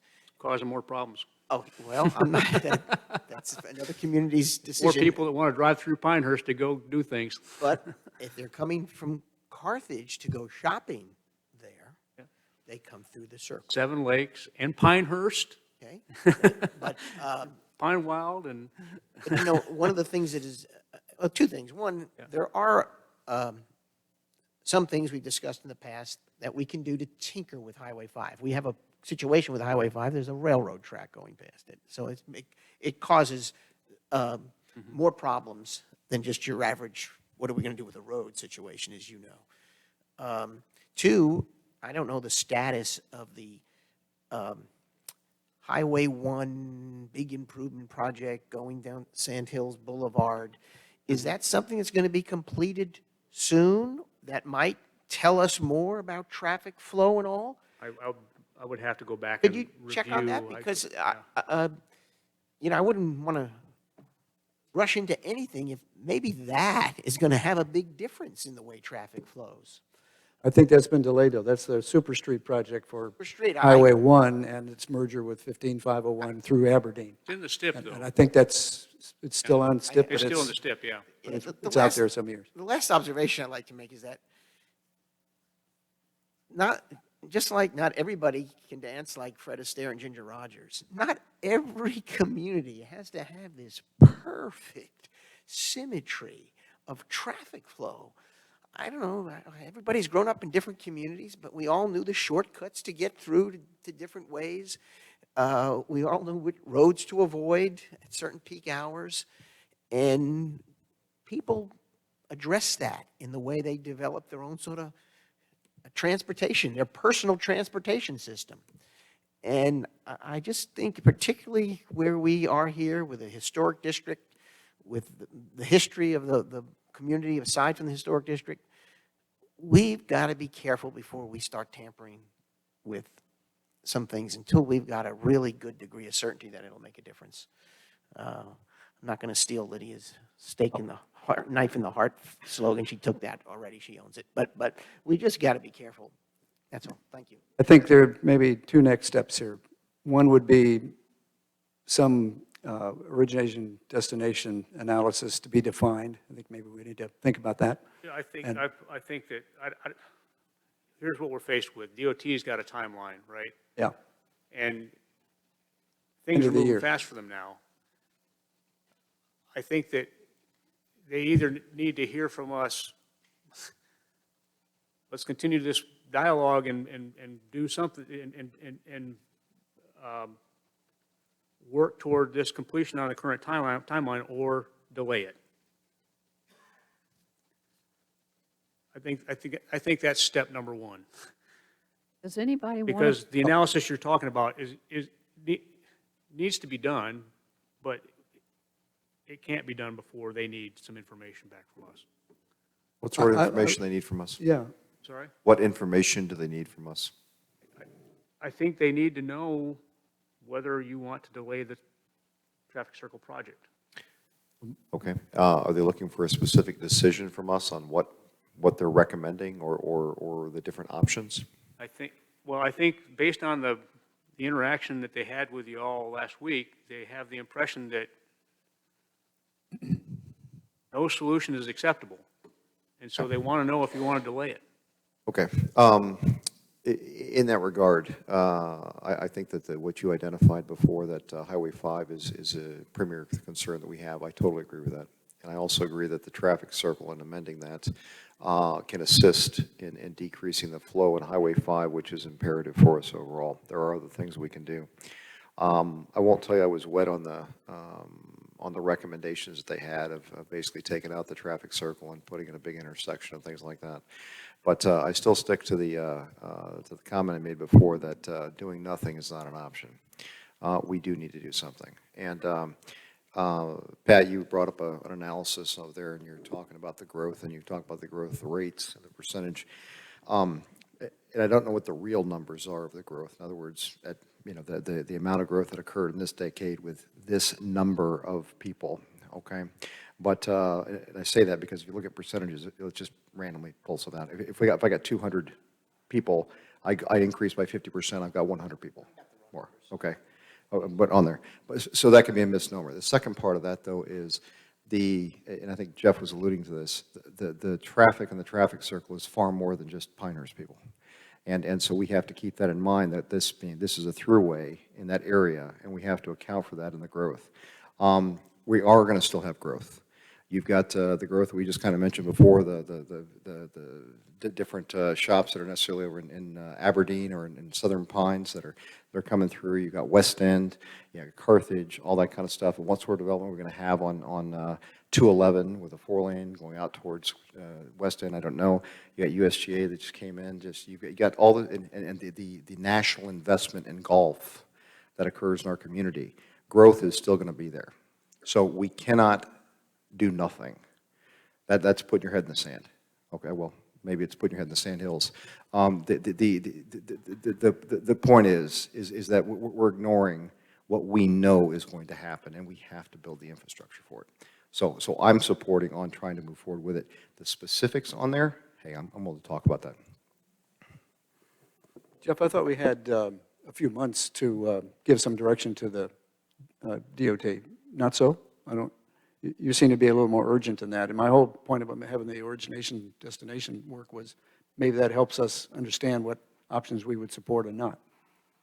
I will just share that I had an interaction with Patrick Norman last week where he was suggesting that maybe we need to have a conversation about moving us out. Moving a solution out, yeah, we're moving a decision out. Yeah. Meaning post Delaying a project. Post 29, because that was their objective before, after 29. They gave us three options. Okay, and they recommended one. And one was do nothing for now. So I don't know if that's that situation requires us to pick one of those two when. There were 9 other ones that they also looked at beforehand. But they didn't even serve those up to us this time. The reason I was on the understanding that was because last time they served it up to us, we didn't say yes to any of them. Not that this group here didn't say that, but the previous council, correct me if I'm wrong on that. While that is true, they've since gone back, and even the ones that looked promising based on the data that they were looking at a couple years ago, don't look promising anymore. Okay.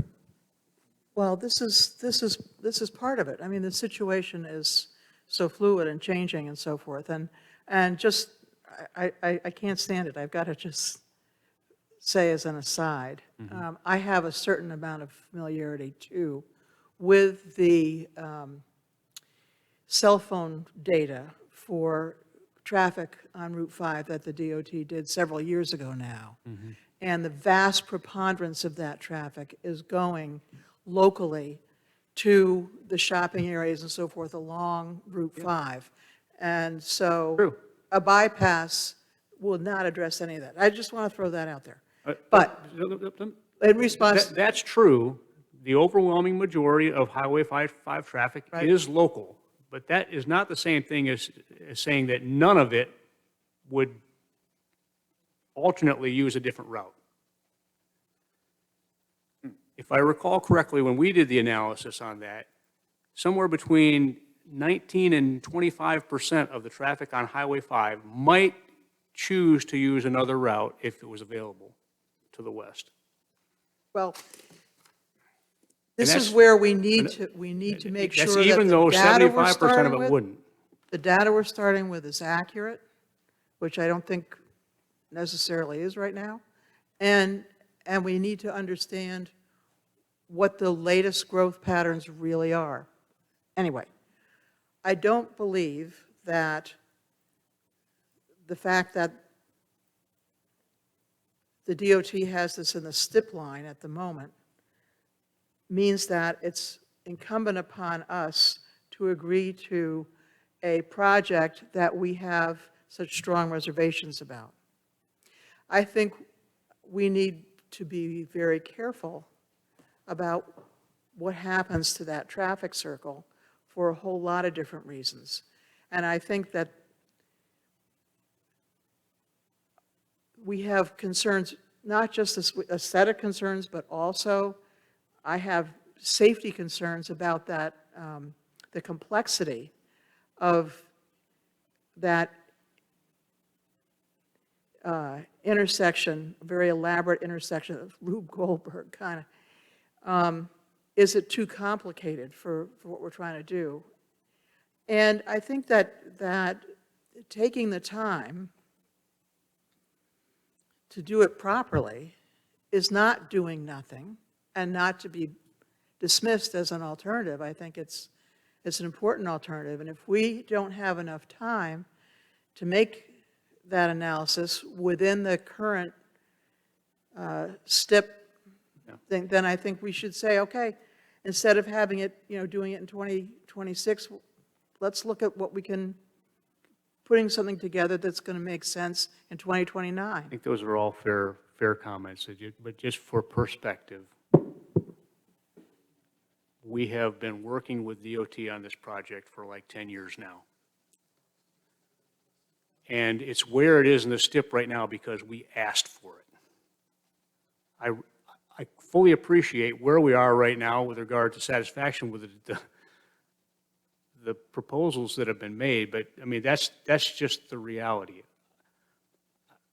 I would observe, though, based on the conversation I'm hearing here, I don't think it's realistic that you all are going to come to agreement with anything on a timeline that would allow this project to be built starting after the 24 open.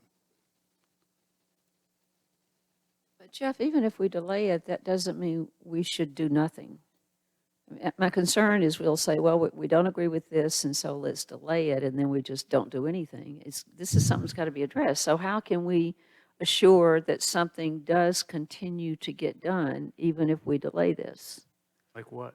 Well, and one of the things, Lydia, to your point right there, is that, is it TARPO or? Tarpo. TARPO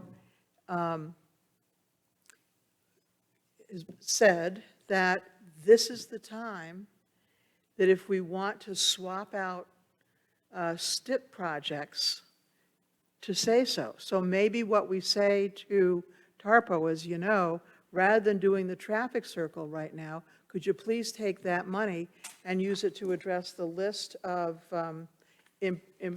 left turn lanes and so forth, and small roundabouts that could make improvements on Route 5 and all those kinds of things? They won't do that. It has to be a currently defined project to swap it.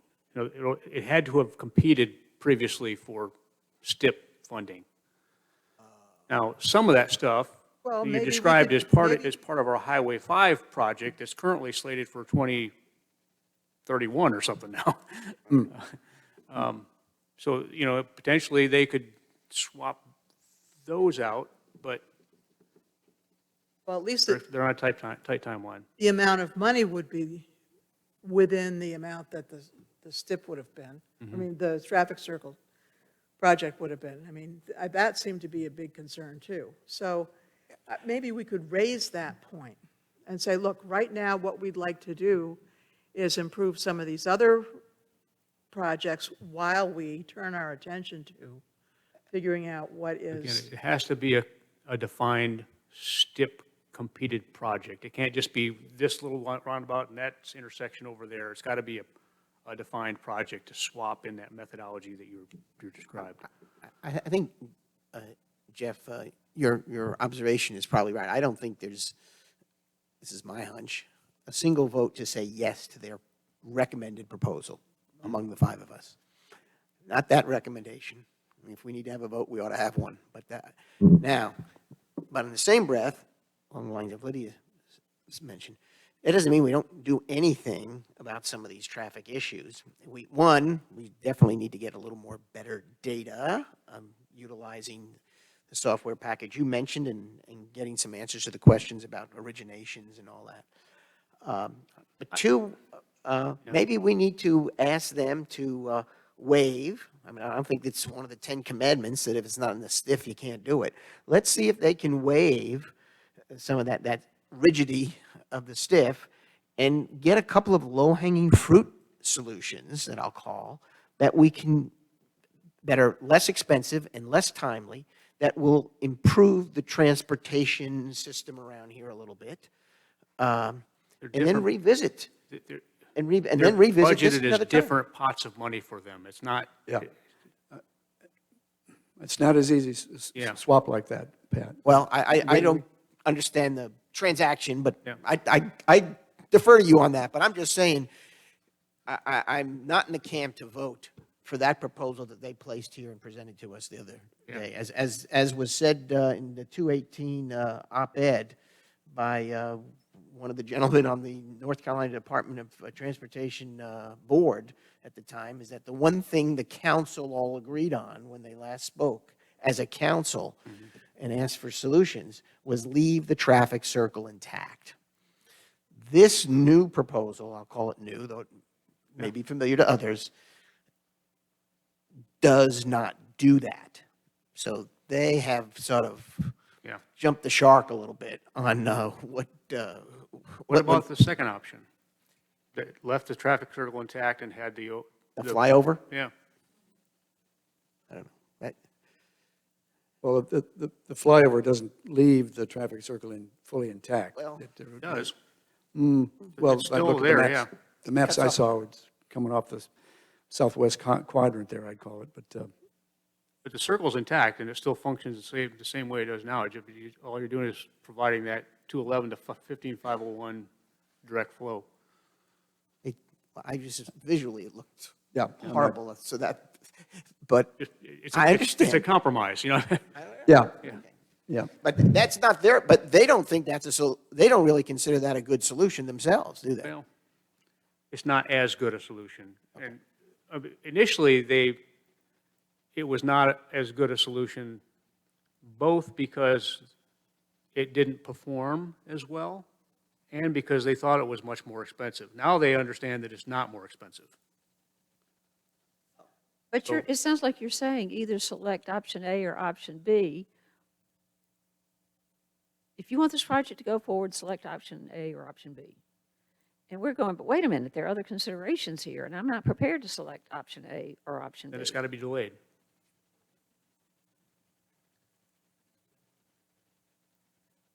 So again, Jeff, you're representing a more urgent case, perhaps from your recent phone call, than I thought we were hearing on June 28. You're representing a case that I wasn't hearing on June 28. I thought we had some time to sort this out. Your other conversation, I should be careful not to paint this with any kind of certainty. I did have a conversation with Patrick, and he suggested to me that based on the timelines, maybe we need to be thinking about moving this out. and I think part of that has to do with the fact that there's still a lot of design work that has to be done by DOT. And in Well, order that's in right. I order mean, to if you do wanna that just- after 24, they got to start now to be First, prepared. they don't have any other ideas. Yeah, They've exhausted like 15 of them, right. right? And even if they did have another idea, they'd have to put their design team back to work to do it, another design. And Yeah. 2024 is marching toward us. Yeah, yeah. Again, maybe this is a council decision, but you don't feel that any kind of data collection, origination study, whatever input questions that Jane and Patrick had, any of that will help lead us to a decision on delay or not, Yeah, or well- what, pushing it out? I don't want to pretend that we have a better ability here at the Village Pinehurst to project the traffic needs and transportation needs of this local area than DOT does. All right, so, yeah, we can study that, do origin destination studies, and it'll help us better understand what the overall problem was, but the bottom line is the traffic modeling is what it is based on historical and current traffic at the traffic circle and what legs it's coming in on and what's going out on, right? And the fact of the matter is that the DOT has a travel demand model that, granted, is not perfect, but it's based on a whole series of more or less reasonable assumptions about where development will occur. We can have intelligent conversations about the size of, the scale or scope of that development in different areas, but the zoning is what it is, and and the state demographer is saying that by 2045, population is going to be X, and that's Y bigger than it is right now, and that Y has got to go somewhere in Moore County. So,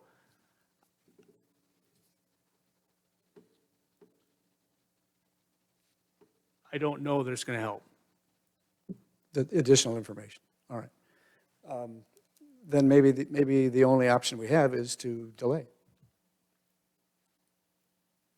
But do what in the meantime? I'm concerned that delay is going to be perceived as kicking the can down the road and doing nothing to deal with traffic. So delay could be. plus what? Could be. I think Which is why I thought if we had the time, and maybe we don't, to get a few questions answered here that have been in people's minds for a while, would be helpful to that delay or not, and justify what we would want to do. realistically, if Moore County is going to continue to grow, the longer we wait for a solution, the less likely it is that that solution is going to look like a traffic circle.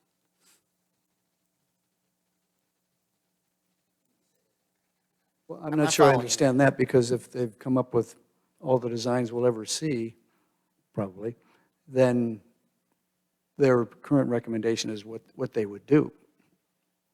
And maybe the only one we have the ability to work with, if we want to do anything.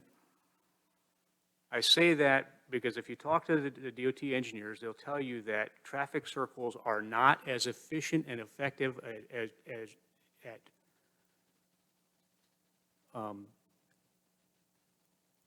conveying converging traffic from different directions as other alternatives are. So the more traffic we're going to contend with in the future, the less and less viable the traffic circle is going to become. The less and less viable some alternate solution that includes some form of the traffic circle is going to become. Jeff, in the presentation last week, or 2 weeks ago, they mentioned public hearings. What happened to public hearings? I mean, and I ask that now because we've had some people come forward with some good information. And I'm not sure if that's appropriate for a public hearing, but I'm wondering, we're now being told, take it or leave it, you've got to decide now, but then they told us they were going to have public hearings. I'm still trying to put this in a context and a framework for making the right decision. I took their public hearings comment to mean they were going to be explaining what they were going to do, Yeah. not seeking input to make adjustments to what they were going to do. Well, I That think was, unless someone comes up with the, I think that's largely true. I think historically, they'll listen to comments and things, minor adjustments or accommodations that can be made and still don't affect performance, they'll make those as changes. good as they are, they probably They missed a aren't few looking for things. somebody to come forward with the answer to the traffic circle. That's their job. Yeah, I think that's right. It was an information situation for Yeah. the public, and we may or may not do that. I'd like to try to wrap this conversation up, because we've got another important issue to talk about yet tonight. I come back, and I guess we disagree, Jeff, that on following up on some of these data-type steps. Now, I don't know where the rest of the council is on that, but is there a comment on, do you want to try to get some more data, or do we want to think through this and try to make a decision at our next meeting without any new input about the way forward? Unless we have a couple of next steps, which I proposed a little bit earlier, then maybe our only next step is we agree to delay. The only piece of data I'd like, aside from, I'll call it longer range, what Lydia's referenced of finding out some more pertinent information immediately, I'd like to know what was the cost for the tunnel. They've always said it was too much. It was in the briefing. It was there, yeah, it was about I didn't 30 see a million. number. Does anyone remember what the dollar number was? 25 to 30 million. I saw 26 million for this, for the traffic circle thing. Well, this is 10 years ago Yeah, or something like that. yeah. Couldn't do it for, What would that help with, Pat? I mean, Well, I'm just wondering how prohibitive the cost is. If it's going to cost 2 to 3 years of the traffic circle and $26 million to do all of that, if we just put a tunnel underneath connecting 15501 north and south, and it costs about the same amount of money, it wouldn't be. it wouldn't be. Okay, well, I just No, never. it would be I more. never saw that. I mean, to try to, I mean, you're right, we don't have a current projection on that option because they aren't considering it now. But if you go back and look at the cost projections of the different things that they were looking at back then, it was clear that that option was vastly more expensive than the other options that they were looking at. Now, I mentioned earlier that I was a fan of the tunnel idea, but was because I felt it would fix 15501, and that was really the problem, which turned out not to be, at least at that point. But we have to understand, too, that if the tunnel were to be built, hypothetically, the traffic circle doesn't just stay the same. Still cut the trees down. They'd be cutting right through the middle of it to dig out and prepare the tunnel. And that may be a better way. I Turn it mean, into a parking lot. you know, when they get doing construction, you take a lot of a lot of stuff out. Now, some of that could be replanted, okay, but it itself is not just a clean under the, it's not like cable TV now where they just come to your house and they run it underground, you never know where it's going and you don't see it, so good. I wish you were, right, Jeff? So, Yeah. all right, so that's it. Well, I would like to try to get some of this additional data, but I don't know that it really helps. And I just need to understand what the council thinks. I know, Jane, you would like to get some of those input I stuff. would, because I feel that the alternatives that have been presented are so,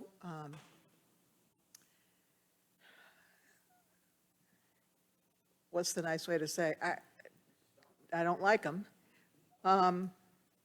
That I think we should at least make sure that we have the best understanding we can of the whole traffic demand and growth projection stuff so that we know what we're talking about. Because there was before COVID, and then during COVID, and then after COVID, traffic is going to be different, et cetera. And growth patterns, I think, are looking different. So, and I'd like to raise some of the points that we've been raising about the safety of that continuous flow intersection design, the possibility of putting another lane around the traffic circle instead. I mean, there have been several suggestions. I'd like to hash it out and have a chance to sit with Patrick Norman and his team and ask them. We can ask him anything you'd like. Which he Let- did let me- say. let me ask this He would be question. happy to sit with us. To the degree that we're not satisfied that we trust the projections, does it matter in the grand scheme of things if we reach those projections in 2045 or 2055 or even 2060? Well, what if we The don't? traffic circle isn't working very well now. If you go and okay, the modeling was done with data that you maybe don't trust, but look at the do nothing option video and look at how far traffic is backing up. If it only backs up half the distance that is projected, is that acceptable?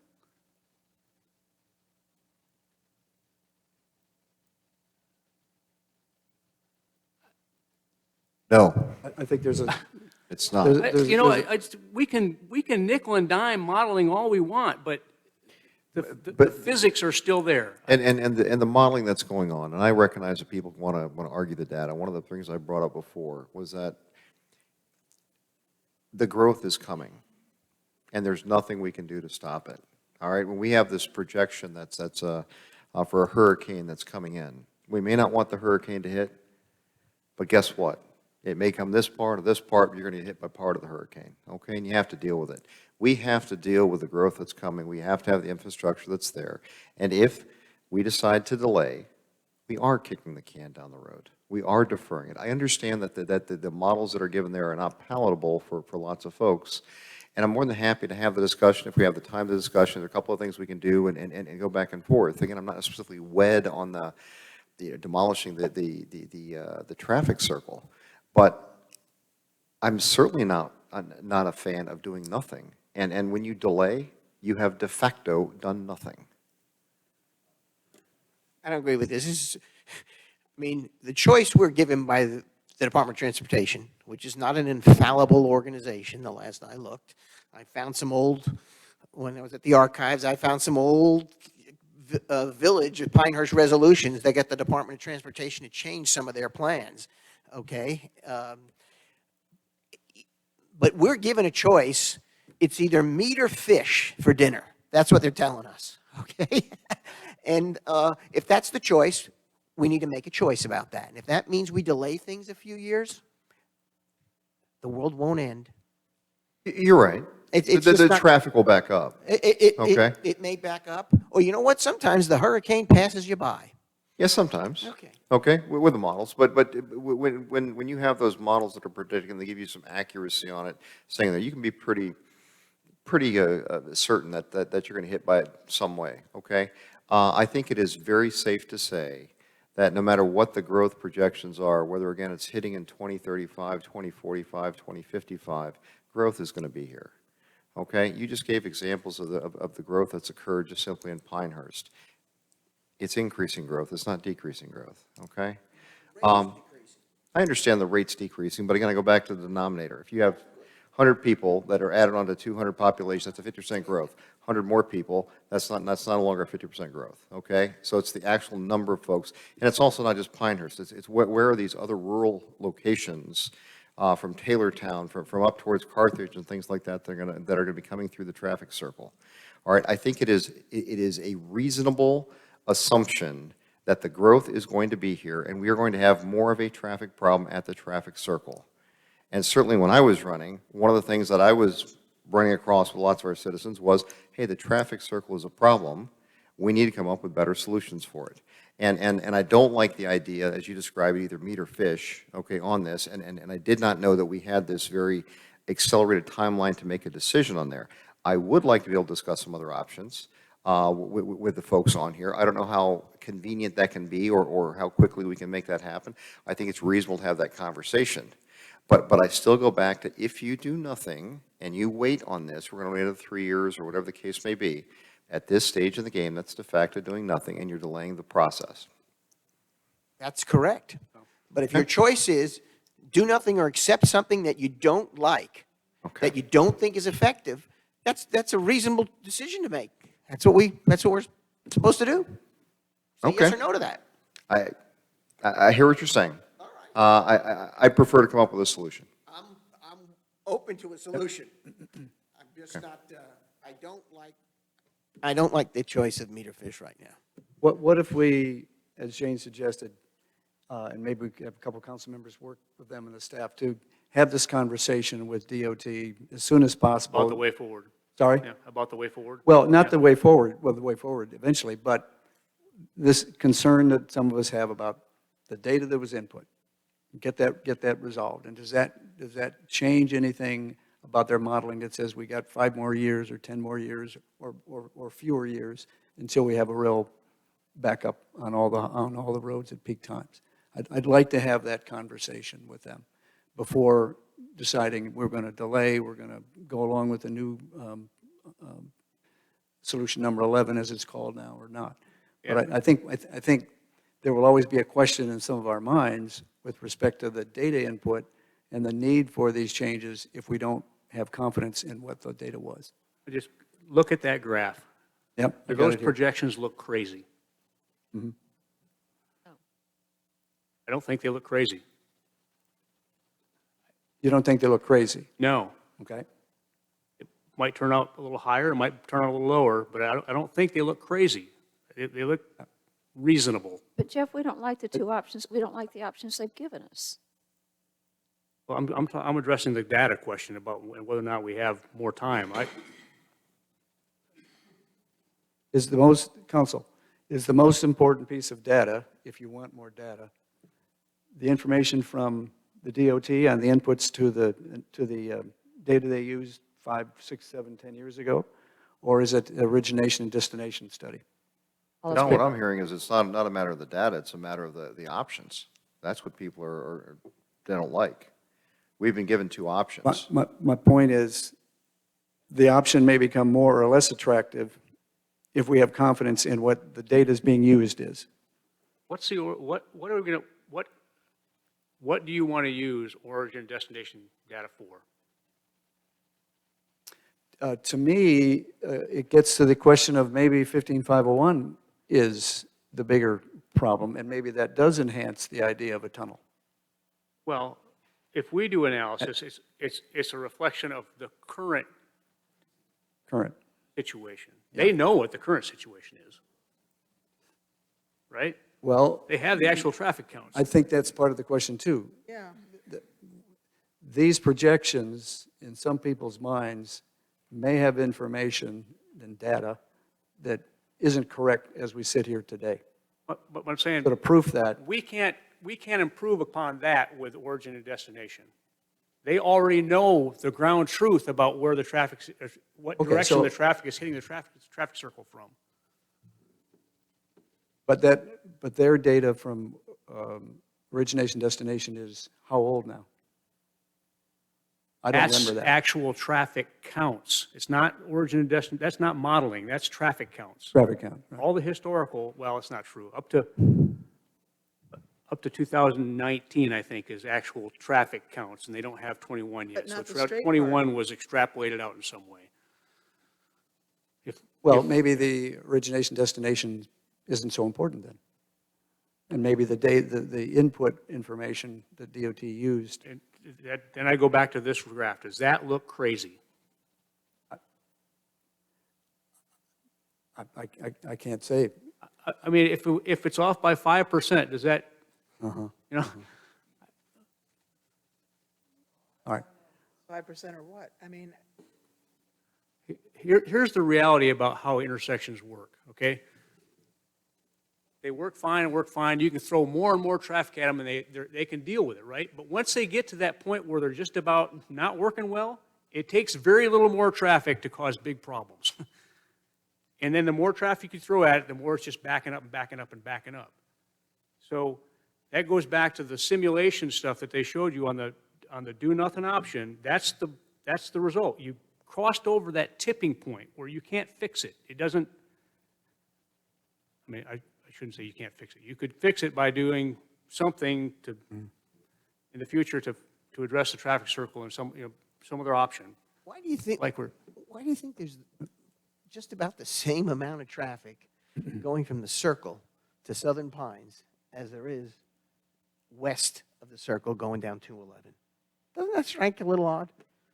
it's actual traffic counts. No, I'm doing, they're projections. Well, look at the actual traffic counts now. Well, they had 211 way up there above of Route 2. Then all of a sudden, 211 just spiked downward. Yeah. Okay, and going to Southern Pines, past them. I mean, What, I would have thought that the 211 was I think more and more Bro, people, Southern more and more Pines- people have learned that they can't negotiate the traffic circle by going down 211 anymore, and are instead using Highway 5, Shaw Road, Morganton. Highway They're 2. using other options. It's a complicated network of options for people to use. And those other options cause us other problems. if they fix one or two of the legs, or two of the legs, either the 15501, straight north and south, or that flyover between 211 and 15501 south, that's not only going to alleviate those two legs, that's going to take away a certain amount of the traffic that's going round and around the circle as well. So it's going to lower the total number of cars on the circle overall. Right. I think if they build that continuous flow intersection, nobody's going to go to the circle. So it won't be there anymore. first of all, it's not a circle, it's a Go through square. A certain number of people are going to go there, Some and of they're us have- never going to come out. Some of us have bumped into these continuous flow intersections in other places of the country. And I happen to, I think I've described this to you before, but I happened across one in Florida this spring. Had no idea. And if I hadn't had these previous conversations with DOT, it would have been a real head scratcher to me. What is going on here? But I had seen it on a paper anyway before. So as my wife and I were rolling up to it, she was driving. She said, "What is this?" And I said, "This is a continuous flow intersection. This is supposed to be pretty slick." So it was right next to our hotel. So we used it like 5 or 6 times. The first time through, it was like, yeah, what are we doing? I'll just follow the signs, okay. Every trip after that, it was like, it was second nature. Yeah, but the average person, nuh-uh. Nuh-uh. That's, That's the way I feel about It's the traffic circle It's now. kind of true about the traffic circle. I don't know, Jane, I think, yeah. The way I feel about the traffic circle. Until you've now. done The it a first couple time, times, it's pretty confused me. confusing. Now I can do it blindfolded. All right. People who can't make their way through the traffic circle are not going to have an easier time with the continuous flow intersection. I am just going to say. Until the second or third time, then they're fine. There are no, Yeah. there are think none that- of those yeah. in the state of North Carolina, as far as I know, or nothing in the central there's part that one. we could see. Oh, wait, but you know, Charlotte. Doug, you have experience with them as well, right? Excuse me, Doug Willardson, did you have a helpful comment here? Thank I don't know you. if it's helpful, but there's 3 or 4 in my hometown, and yeah, at first the first time you drive through it, you're trying to figure out what's going on, but it's relatively easy after that.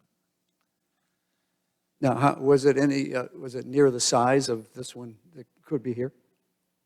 It's a much busier road. Oh. Yeah. Really? Do you have any observations on the non-peak hour traffic and delays there, like, trying to get through it? Well, so it's timed so that you're never having to wait for a left-hand turn. So there's very little wait. I mean, it's you'd have to wait for one traffic expect circle. two. Yeah. But it's a Well, the less Not much traffic. You've been hiding this information for less 6 traffic months. there is at What- an intersection, the quicker the light cycles too. So right, it's- exactly, and they're all timed and synchronized. And So you only stop once, so. But the traffic circle would become a whole lot of concrete, right? Yes. All right. but, yeah. My idea to get some data doesn't seem to be going anywhere. Council doesn't seem to, I mean, Jane would like to have that, and I'd like to have that, but I'm not hearing a guide on that.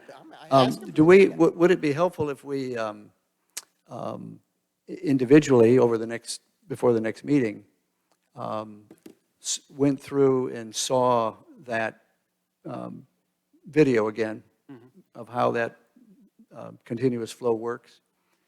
There are some things in my mind I would like to know that were raised in the gentleman's letter today.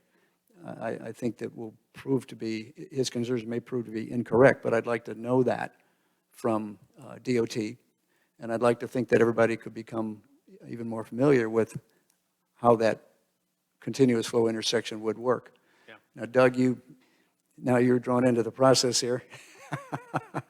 You might be getting a few calls from some of us on what your experience was, and since you experienced it for quite some period of time, and you brought the concept here to Pinehurst, you didn't know it when you came.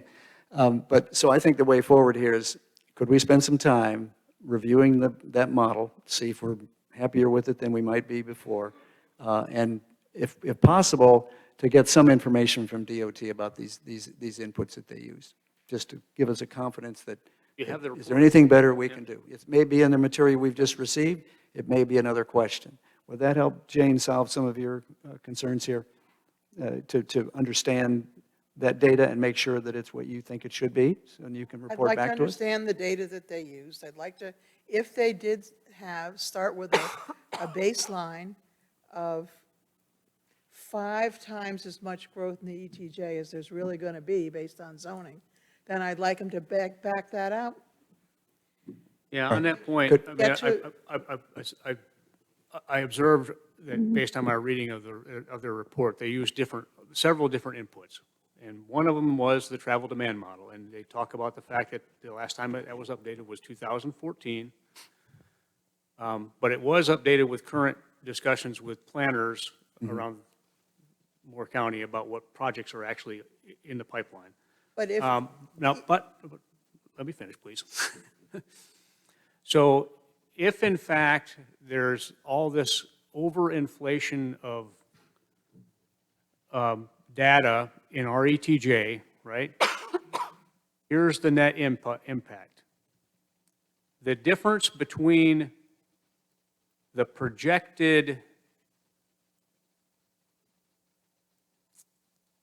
population in 2045 between what the travel demand model was telling them,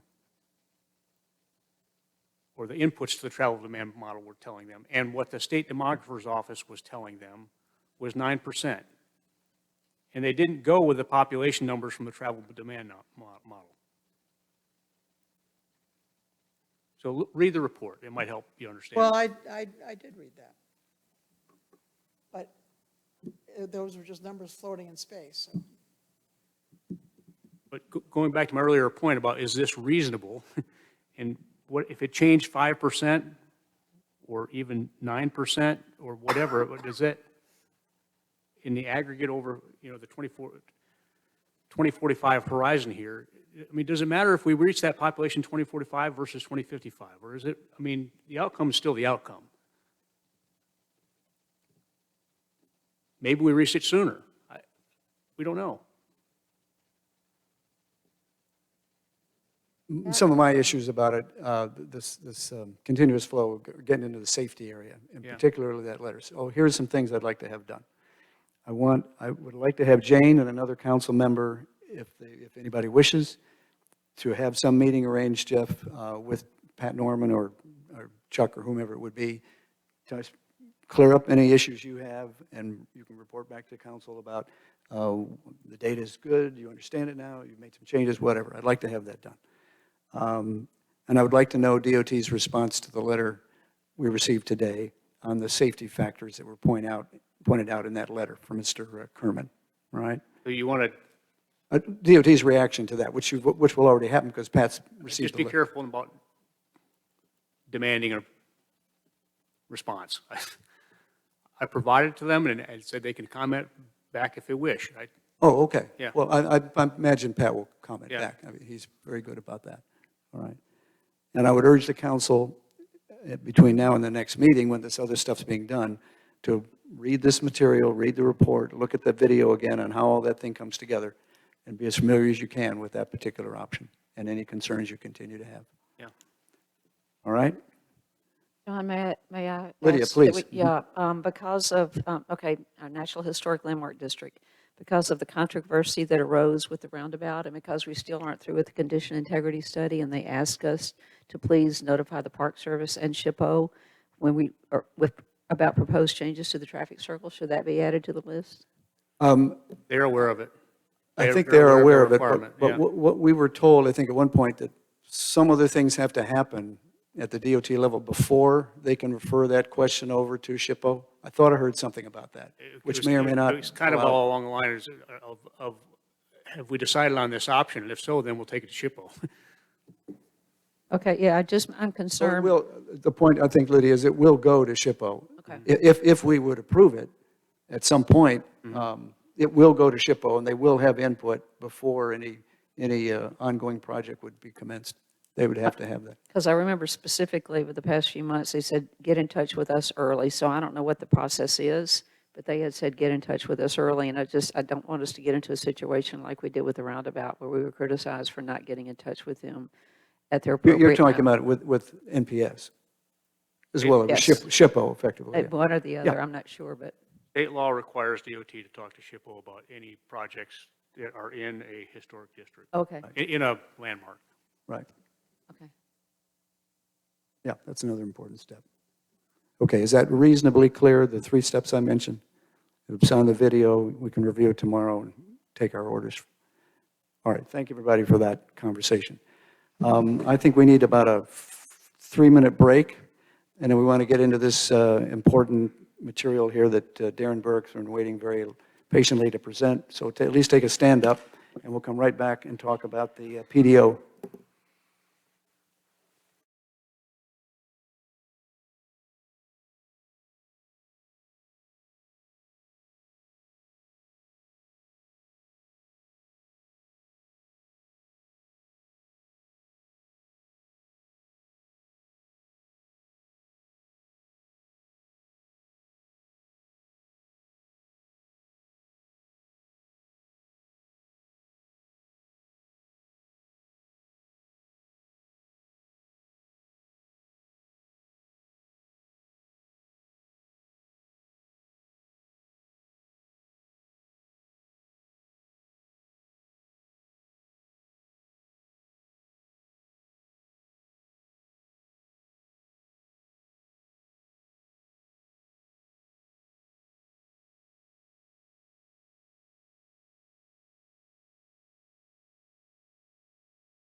Let's regroup the meeting, please. We're into hopefully our agenda item number 4 and last major subject for the work session tonight.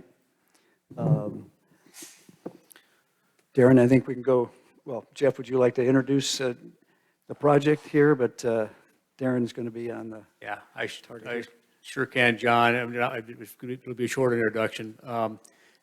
Darren and his staff have been continuing to work on the zoning-related options language relative to short-term rental regulation, and he's going to present those updates to you. Thanks, Jeff. As Jeff just said, the staff and I and Jeff, we've taken some of the conversations that we've had over the last week or month or so, and have actually added some. You can't hear? There we go. Have actually added some. We've created some actual development standards that, if we are headed down the road of requiring a development permit, we need to have some standards to measure it to. So I think we've done a pretty good job of creating a set of development standards that if somebody came in to, if we require a development permit, that would be some of the standards that we'd look at. We'd probably require some type of occupancy inspection in order to provide the development permit, but we're going to get to that as part of the special requirements. So I'm going to go over what we've come up with and what's been in Novus. So the first section, it remains really largely unchanged, which is Chapter 4 of the PDO, and that's really where the permit requirements are, where the development permit is, and things like that. And we've added a section, and this is a section that will be helpful to us moving forward, and we don't have a process right now.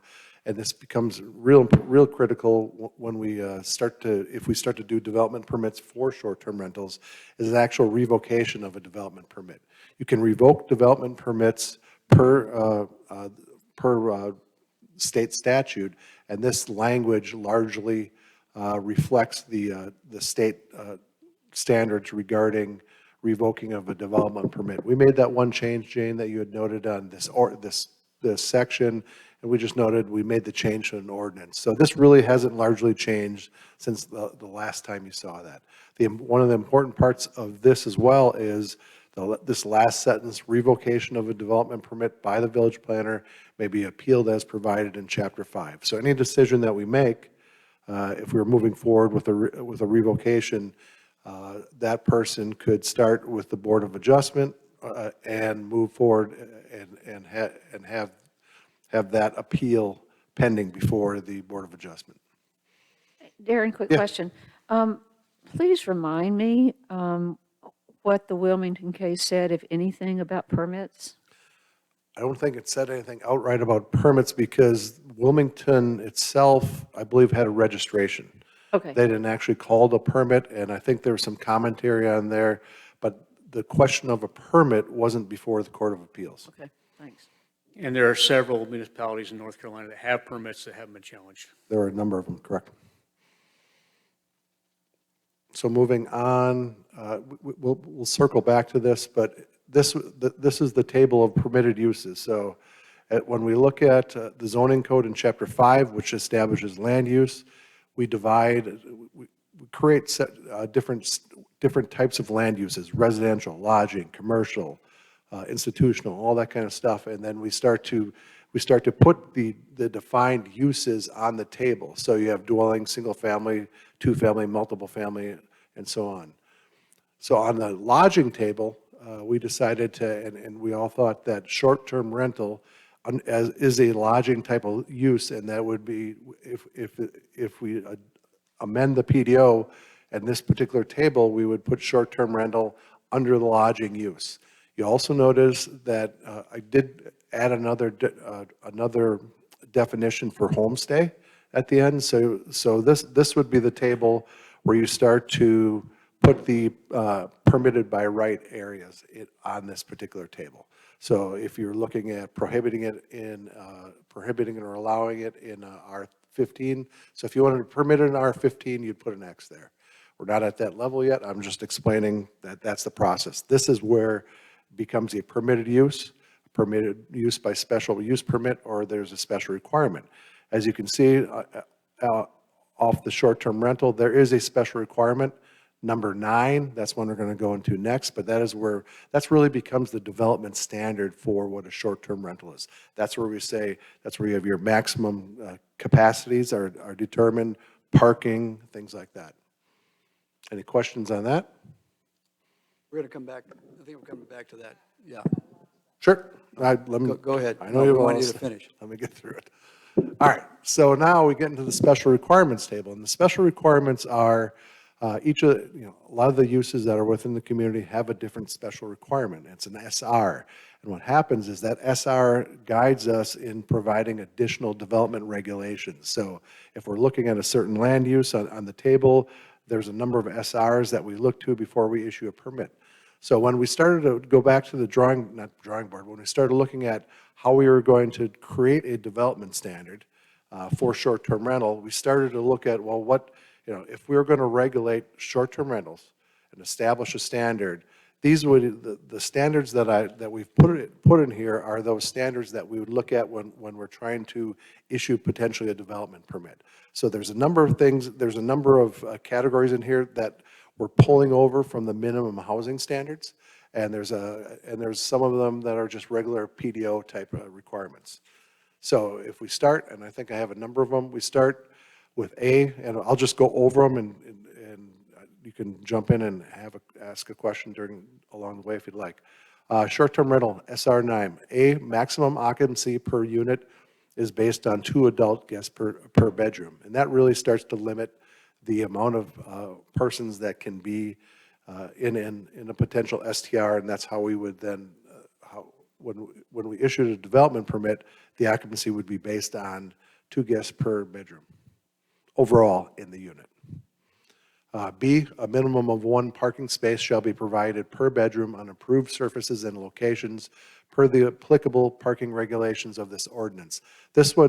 We've heard some other concerns about front yard parking, things like that. When we say on locations, if we're going the route of potentially prohibiting parking in front of the house, things like that, we'd probably want to do a companion adjustment within the PDO to do just that. C is a minimum housing regulation, and that's a minimum of 1 smoke detector shall be provided per bedroom. D, another minimum housing regulation, a minimum of 1 carbon monoxide detector shall be provided per level or floor of the dwelling unit. E, which is another minimum housing code related item, bedrooms and other habitable rooms shall meet the minimum light and ventilation requirements of section 153.18 of the Pinehurst Municipal Code, and that's, again, our minimum housing regulations. Same thing for F, bedrooms shall meet minimum size requirements of a section 153.19 of the Pinehurst Municipal Code. Bedrooms are sized, and we're pulling this, I believe, from the state building code. I think the minimum size for a bedroom,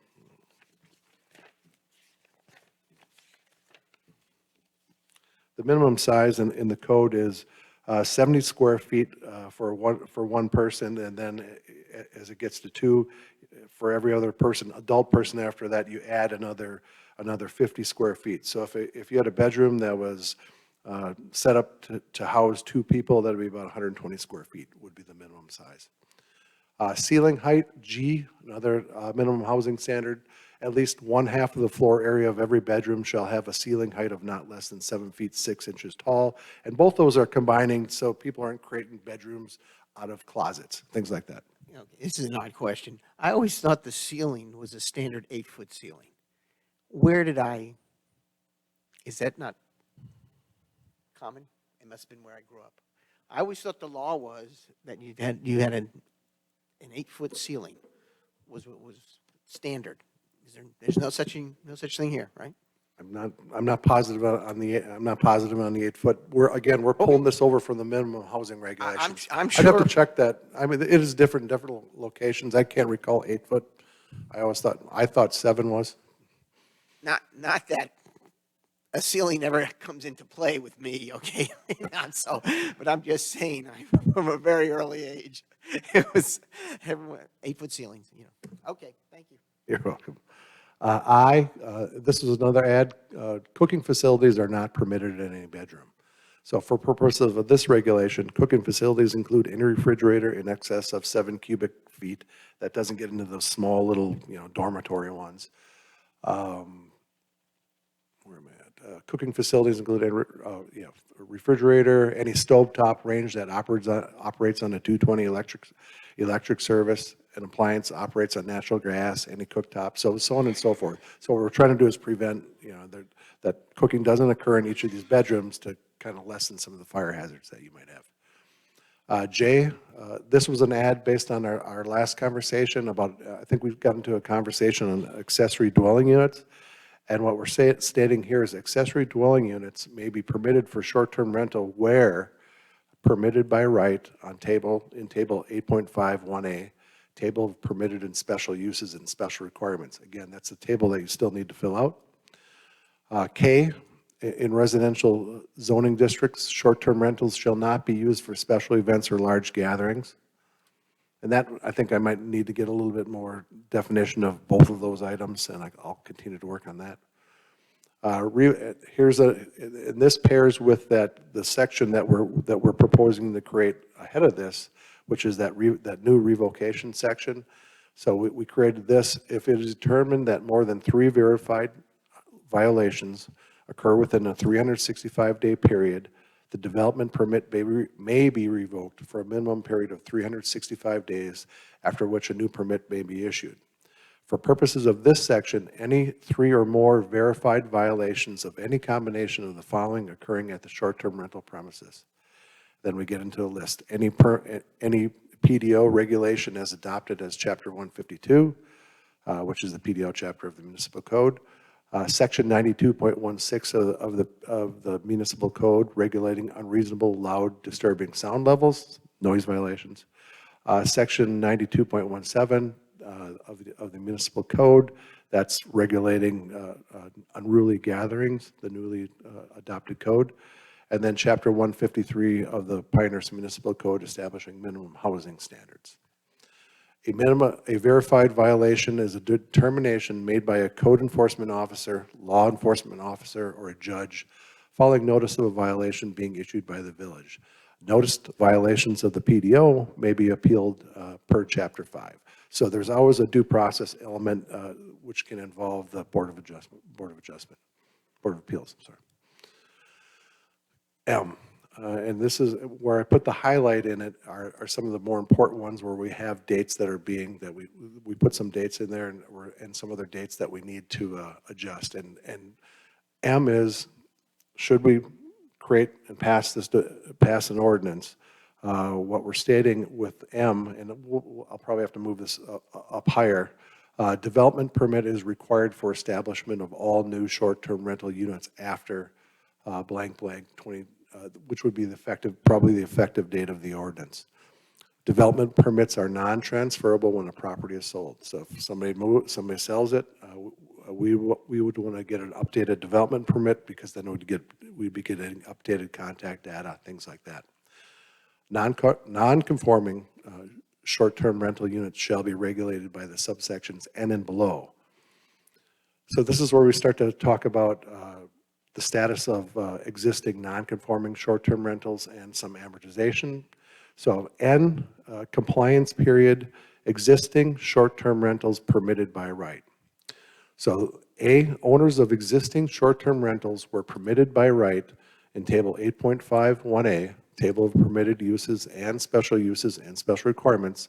Owners shall apply for a development permit and come into full compliance with this SR9 no later than, and this is just a date that we threw out there, July 1st, 2023, on or before December. I think there's a Yeah, there's wording an error problem there. here. There's an error there. You've got something in there that may have been in a previous draft, but I think it comes out. This So, reference. yeah, the intent is as of, the on or before December's got to be out of there. It's cease operations or come into full compliance by July 1st, 2023. For purpose of this section, and we thought it was important that we had some clarity on that for what a non-conforming unit is. For purposes of this section, a non-conforming short-term rental unit is a dwelling unit used for short-term rental purposes and is located in a zoning district where is permitted by right in Table 8.51A and does not have a development permit approved for use as a short-term rental unit as of the effective date of this ordinance. O, which is an amortization period, existing short-term rental units not permitted by right, that's where it doesn't have an X in Table 8.5. Owners of existing short-term rental units not permitted by right in Table 8.5(1)A are prohibited and shall cease operation by, and again, there's no date in there. For purposes of this section, a non-conforming short-term rental unit not permitted by right is a dwelling unit used for short-term rental purposes and is located in a zoning district where it is not permitted by right in Table 8.5A and does not have a development permit approved for use as a short-term rental as of the effective date of this ordinance. So you can see we're trying to clarify those where the table is going to potentially get an X, and those are tables where it's not prohibited by right. Do we want to correct N right now before we go on? I can, that's just a date, I'll fix that. December will come out. It's really, I want you to get at the concepts that that we're throwing at you here. Right. We can wordsmith all that later, but some of the significant concepts that we're talking about are these, really these three, M, N, and O. Right. Darren, one thought. Why can't we refer to it, which I've been referred to it as lately, instead of an amortization period, a grace period? Because there's nothing in the copy yet that talks about amortization. I mean, what we're saying is a grace period. If you're right, you have a year or two. It's the legally accepted term for what that is describing. That's the connection to what that Correct. verbiage then. Yeah. Correct. Okay. That paragraph I withdraw my describes suggestion. an amortization period. Correct. Okay. And really, up here becomes, if you're existing short-term rental and you're permitted by right, the grace period is really that grace period to bring you into compliance with SR, with these new requirements. So that, I would look at that as the grace period, and O continue as that amortization period, because that, again, is. I think that's they're both amortization periods. Well, they are, but I was trying to be. And they are both They grace are. periods. Yeah. They are. Federal regulatory world, they could consider grace periods, which is why I got it from that. Go ahead. So from a SR9 standpoint, these are the SR9s that we proposed at this point, based on some of the conversation that we've had. And there's a lot in here. So M, N, and O, all this stuff up here is pretty much a development standard. Right. You know, this should be relatively, I would say, relatively easy to develop a or to adhere to. It's M, N, and O that really where it becomes a little bit difficult, and then we've got the revocation period that we've built into here. So, Jeff Sanborn, you were saying that amortization is the word we need to continue to use here. Is that correct? Yeah, there's no legal requirement for us to use that term, but it's a commonly understood term that's correct. It's statutorily related to how to deal with Phasing things out. non-conforming uses. non-conforming situations. Okay. And lastly, we did create based on some of the conversations that we had in definitions, we created a new definition, homestay, and then a short-term rental, we worked on that and stated a lodging occupancy where a dwelling unit is offered or made available by short-term lease or other financial consideration for a time period or lease term of less than 30 days for a cumulative total of more than 14 days in any calendar year. We state that short-term rentals are not do not include the other lodging uses like hotel, bed and breakfast, things like that. And then we created the homestay because we wanted to differentiate a short-term rental, which is a whole house. You're renting the whole dwelling unit, versus a homestay, which is a rental of a room or rooms within a dwelling unit made available by short-term lease or other consideration for a period of less than 30 days while the full-time resident resides on site during the duration of the rental period. Again, we can wordsmith about that, but those are the two concepts that we've talked about a little bit. short-term rental, we talked a little bit more, and I've added homestay. How do we differentiate between homestay and a bed and breakfast? Bed and breakfast is, well. We have a there- definition for that, I think. Yes, don't we? and there's a different set of regulations that surround what a bed and breakfast is. And And they're governed by, actually, I think, governed by other state rules as well. Good question, though. I mean, is there, given that proposed definition, is there any risk that we have a situation where a bed and breakfast might be considered a homestay under our definitions, or and vice versa? Let me look. I don't know. I'd have to, there's a special requirement for bed and breakfast. Yeah. So I'd have to look and see how those two play out.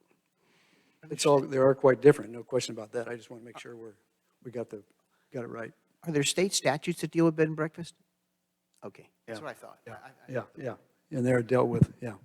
Okay. Yeah, I think they might actually have an inspection, a state inspection that's associated with them. Okay. And that is all I have for what we've. The only correction then is to the current wording is in N. Yes, I got to Yeah, make. that's I gotta simple make that change adjustment, there. yep.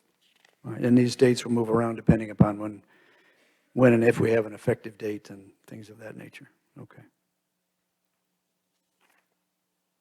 I think that's good work, All I got. okay? Well, let's do this. Any questions about this section we just looked at, the SR9, short-term rental, all of this stuff here? Any questions, wordings? You already had one, Pat? On this section, 9? On everything. As- And Yeah. I've got basically two categories. Okay, And one is, I've got a bunch of questions and comments about all the different sections. And then the second one is where to put the X's, which is a different question. And maybe we're going to do that separately. But I would like to go through at some stage of the game, my stuff. okay. Well, do you want to start with this new material that we've just gone through and read? Do you have questions about that, or what? Yeah, I'd like to go all the way back to 4.2.12. Revocation of development permit. All right, there were no changes there. I think that was just from the last meeting. I don't have that page. I believe so. I had a question from last time that didn't get answered. Okay, Okay? In 4.2.12, which has to do with revocation of a development permit, under the reasons, number B, failure to comply with state laws that are delegated to the village to enforce in lieu of the state, what does that mean? That was watershed requirements, floodplain. If we had Okay. erosion control, so it's Okay. those things that would be delegated through a Okay. local program. Thanks. And will homestays need a development permit?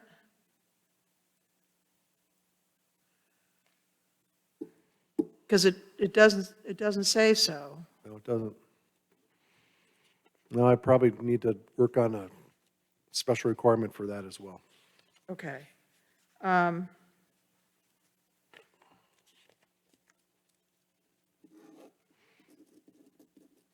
All right, so, I thought we actually asked that question in the last meeting, and the feedback we got from you all was that you didn't see homestays as being a problem, so you didn't think it needed I'm that just extra. asking, Yeah. do they or not? Because I didn't see it in there. I just wanted to clarify. I do recall that. I didn't see it as a I was kind of surprised to see the homestay on the chart there.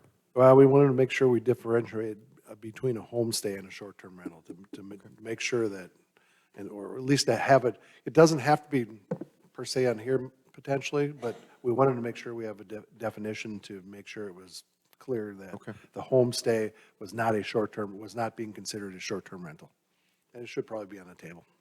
Should even if we don't require a development permit for a homestay, should some of the safety requirements like the smoke detectors and those kinds of things apply?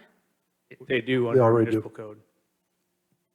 Should we add signage requirements to SR 9, such as we have in the bed and breakfast special requirement?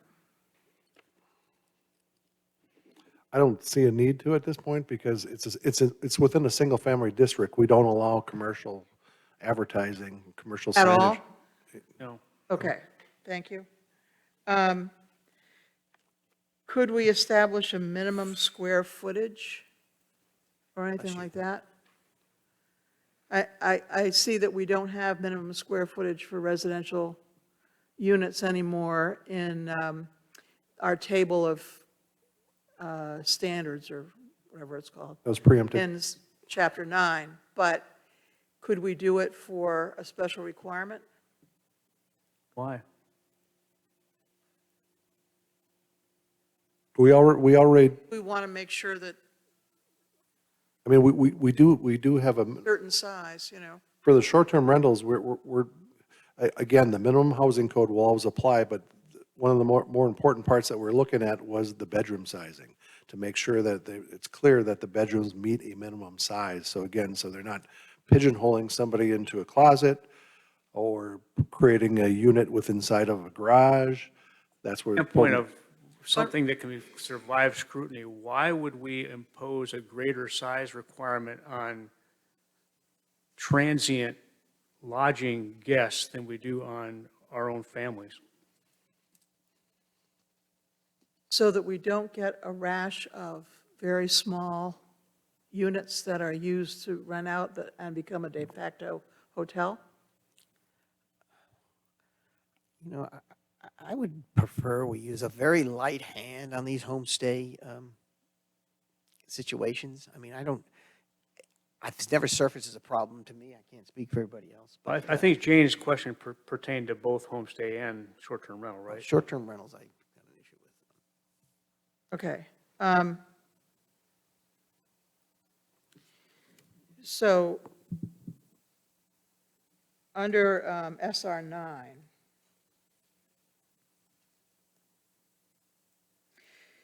in sections A and B, should we define a bedroom as either, as defined in the, if it is defined in the building code, or as set out in the Moore County tax records, so that we don't get people saying, well, my dining room's a bedroom now, and so's the hallway, and this kind of thing? And see if we define what a bedroom is. And Good point.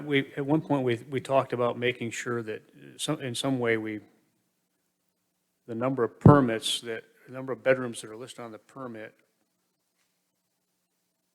are consistent with the number of bedrooms that are listed on the tax record. yeah, Well, there is a standard for what a sleeping room is. With the building code, they're actually called sleeping rooms, and there are standards that are set up for what a sleeping room is. It has to, and we pull over some of that stuff in the minimum housing code. So it's the light and ventilation, it's the minimum size, things like that. I think there's also within our minimum housing code, we actually define how a minimum size for a unit. I think it's based on 150 square feet per occupant, then it goes up. But I think in order to be counted on the tax records, it also has to have a closet. Closet is generally Is that in the housing code as well? have to have a window egress and Not- so forth? I'm not sure if it's in the housing code, but The window is included in the. you're going to have a window because you need to meet the light and ventilation requirements. So it has to have an openable window. Right. Okay.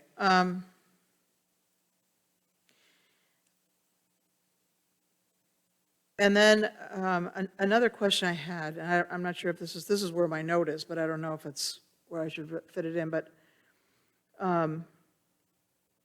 in section 4.2.12, there's the possibility of revoking the development permit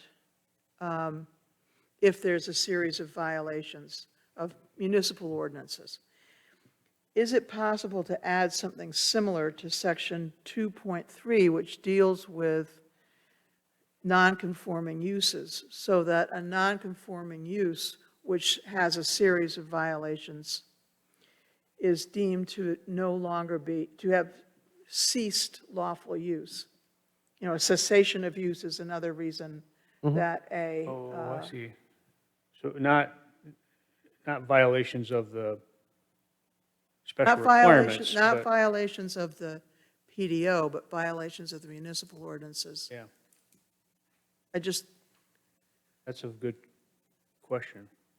I've mentioned that one before, but I think we should at least think about that, because that might be another way to I was probably address. asking a question like that, but at the time I thought you were talking about violations of the special PDO, requirements. no, Yeah, not violations yeah. of the PDO, but violations of municipal ordinances and other things, such as we have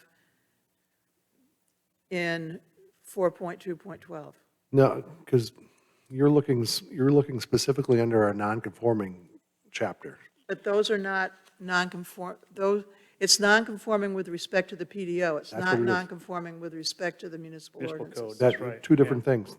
When we're looking at the non-conforming, Don't have a permit, you can't revoke it. It's kind of a, But if they have a non-conforming status, that's based on lawful usage. And if they violate Let us municipal ask- ordinances, let's ask Mike, I don't know, okay. yeah. Then section J, accessory dwelling units. I'd like to distinguish between accessory dwelling units that are within the principal dwelling and those that are in a separate building. I think we need to evaluate those differently, which I'll say about that right now. Can you say that again, Jane? Distinguish between what? In J, Yeah. accessory dwelling units. Accessory dwelling units can be either within the four walls of the principal dwelling, or they can be in a separate building. I think in Actually, our definitions, it's a separate building, no? I think it is. It's dwelling unit- both. No, it says a dwelling unit either added within an existing single-family detached or in a separate accessory That's structure. dwelling unit, but this is accessory. Accessory dwelling. We don't actually define what's an accessory dwelling. So think of, there are, Accessory building, that's a dwelling. Or it's a dwelling inside an accessory building is my interpretation. usually it'll have a separate entrance, separate cooking facilities, bathroom, all that. Interesting question. So, and I think we should consider them differently, because if you've got a mother-in-law suite or something like that within the principal dwelling, then renting it out is going to be very similar to a homestay situation, because the principal resident, the permanent resident of the principal dwelling is going to be there to be the manager, effectively. But if you have an accessory dwelling and a separate building, that's a Yeah. different kettle of fish. I'd like to separate those later on when we talk about where to put the X's. Okay, so then in subsection L, revocation, if it's determined, this, okay, I'm sorry, this is where they have the more than 3 verified violations. Can be a revocation of a development permit. Should that be 3 verified violations within a rolling 35-day period?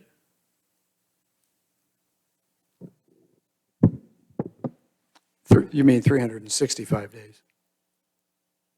Within a rolling 365, in other words, should we add the word rolling to that, rather than just, I think unless you said calendar year, it's the same thing. 365 days is rolling. okay? And, We can add it if you want it, but it's the same thing Okay. in my mind. okay, and the development permit may be revoked for a minimum period of 365 days. Should we put a maximum, or?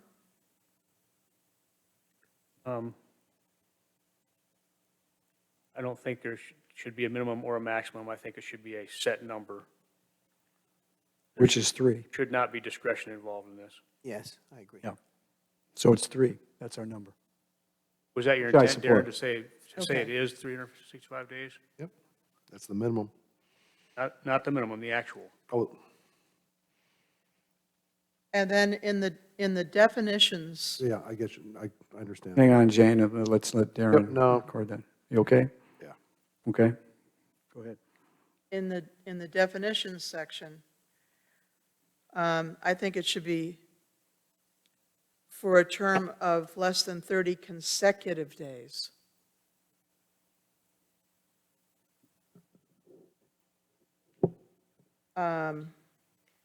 And then, Before we move on. No, can we talk I about see, that? I see where she is. Oh, for a cumulative total? I see where you are, okay. 30 consecutive days, so that you don't get somebody saying, well, Yep. they were here Okay. last weekend, and then they're going to be here next weekend, Yep. and still less than 30. And then for homestay, I think we want to be very, very careful that the permanent resident is actually living on site while the homestay rental occurs. And there is tax language about, it's my residence, principal residence, if I live there 6 months and a day. And so I just want to make sure that we don't get a confusion there where somebody says, well, it's my principal residence, but in the winter I go to Florida. So I'm renting this out as a homestay while I'm in Florida. Well, we also do add at the end, while the full-time resident resides on site. Well, I just want to make sure that we don't, that's that word resides all over again. And I'm not sure what You don't think says the this resides. full-time resident does is, that? or- is in current residence or something Well, like that. but it says on site. On site. It says on site. Okay, So I think we're covered there. okay. Do we want to have any of the SR requirements, SR 9 requirements apply to the homestays? A maximum number of rooms that are rented out, or a maximum number of tenants, or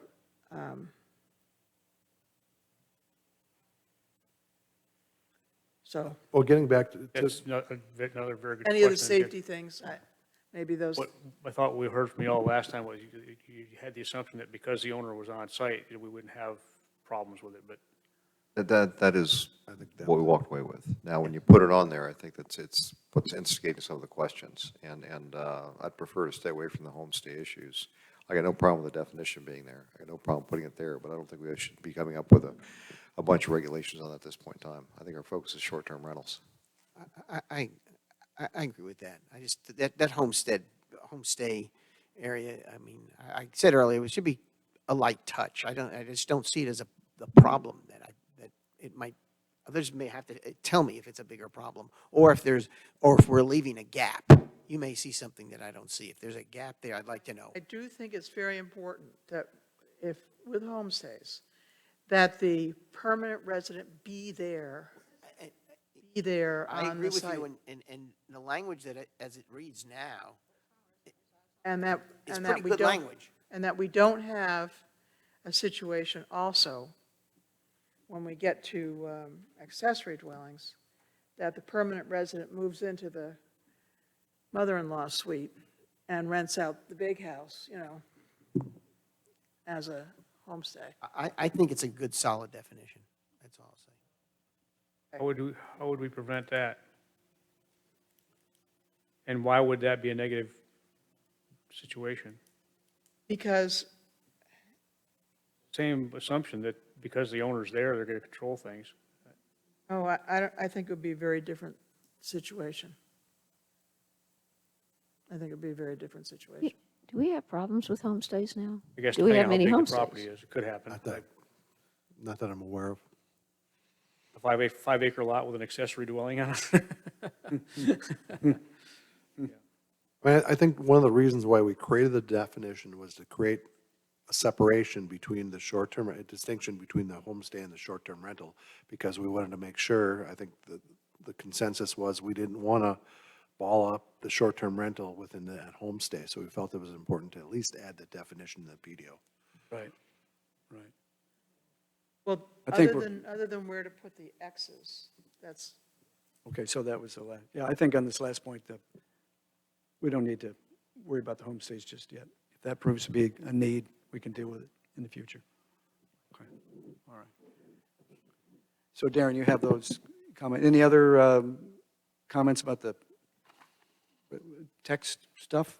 No, I'm glad Jane walked us through it, because there were a few things there that were worth noting. All right, so we want to talk a bit about the table of permitted uses. I think we've got short-term rentals and homestays there, that's good. Just going to look at my other notes.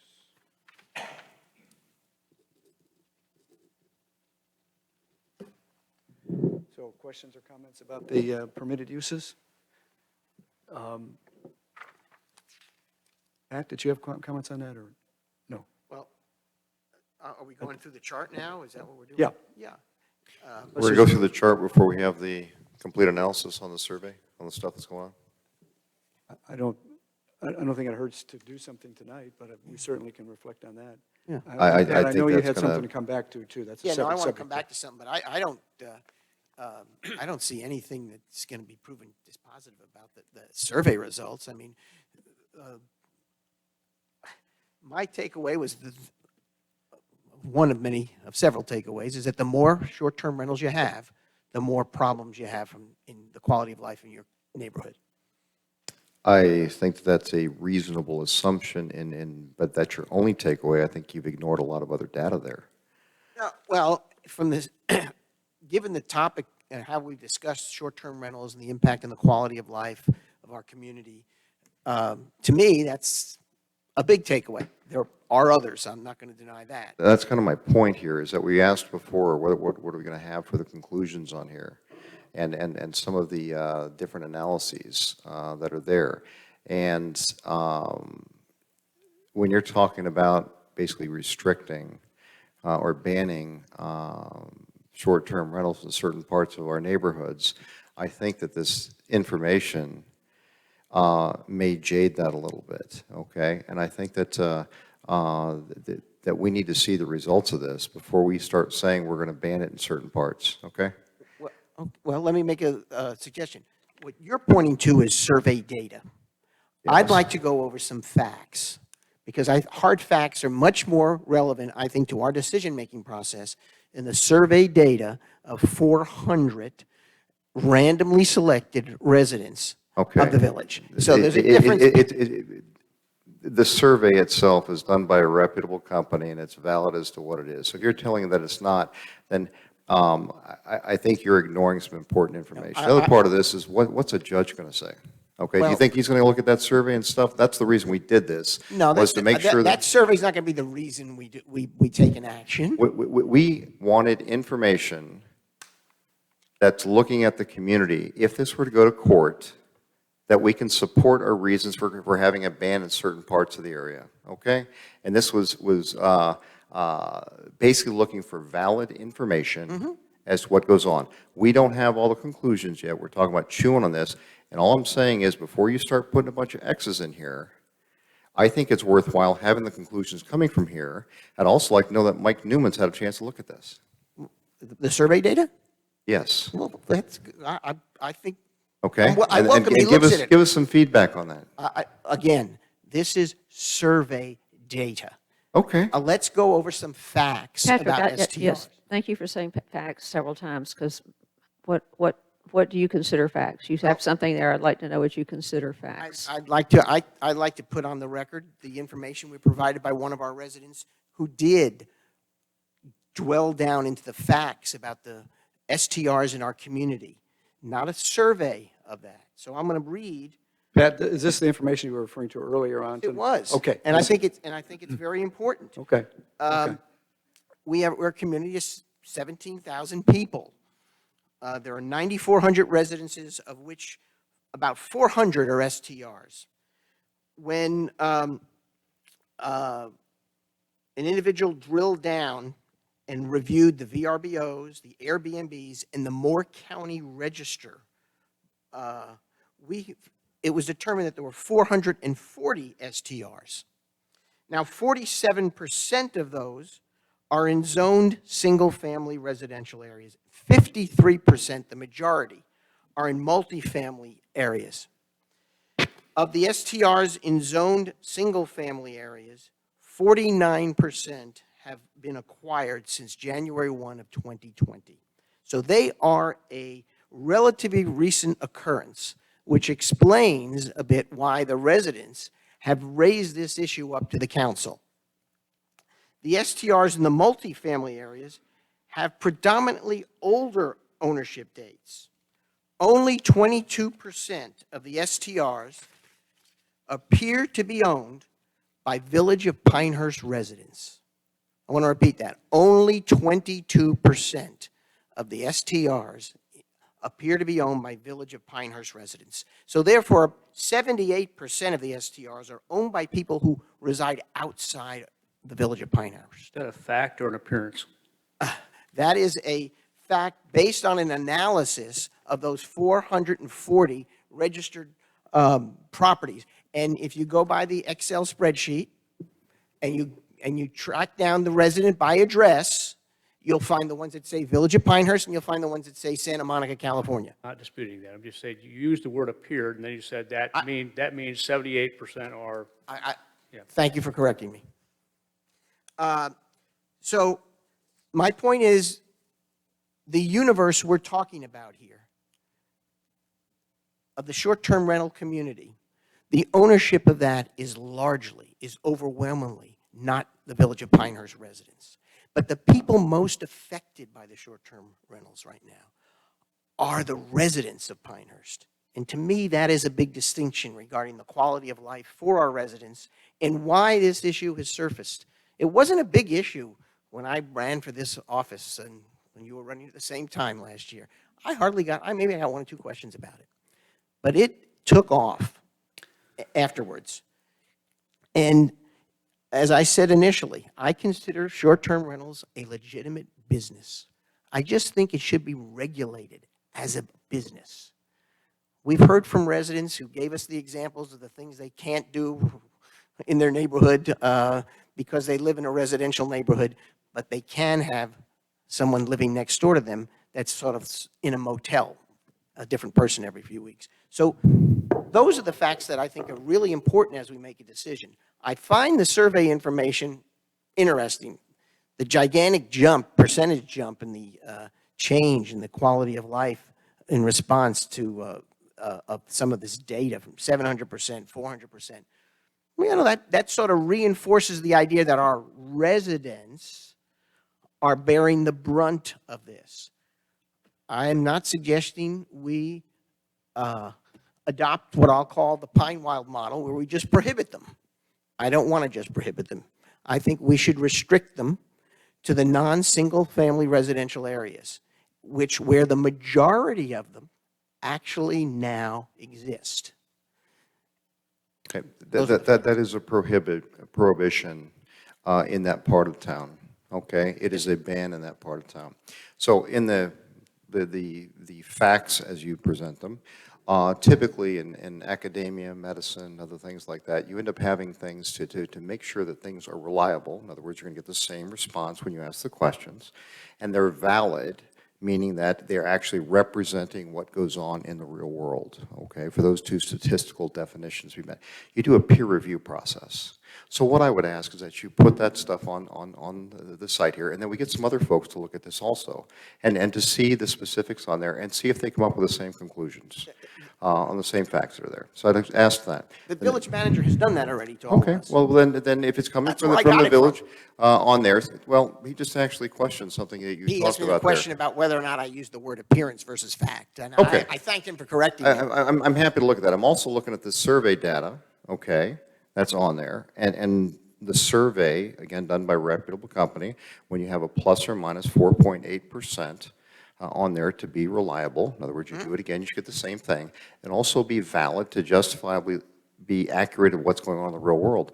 You're seeing a majority of the residents who are around three STRs, the majority of them do not say that they have a problem.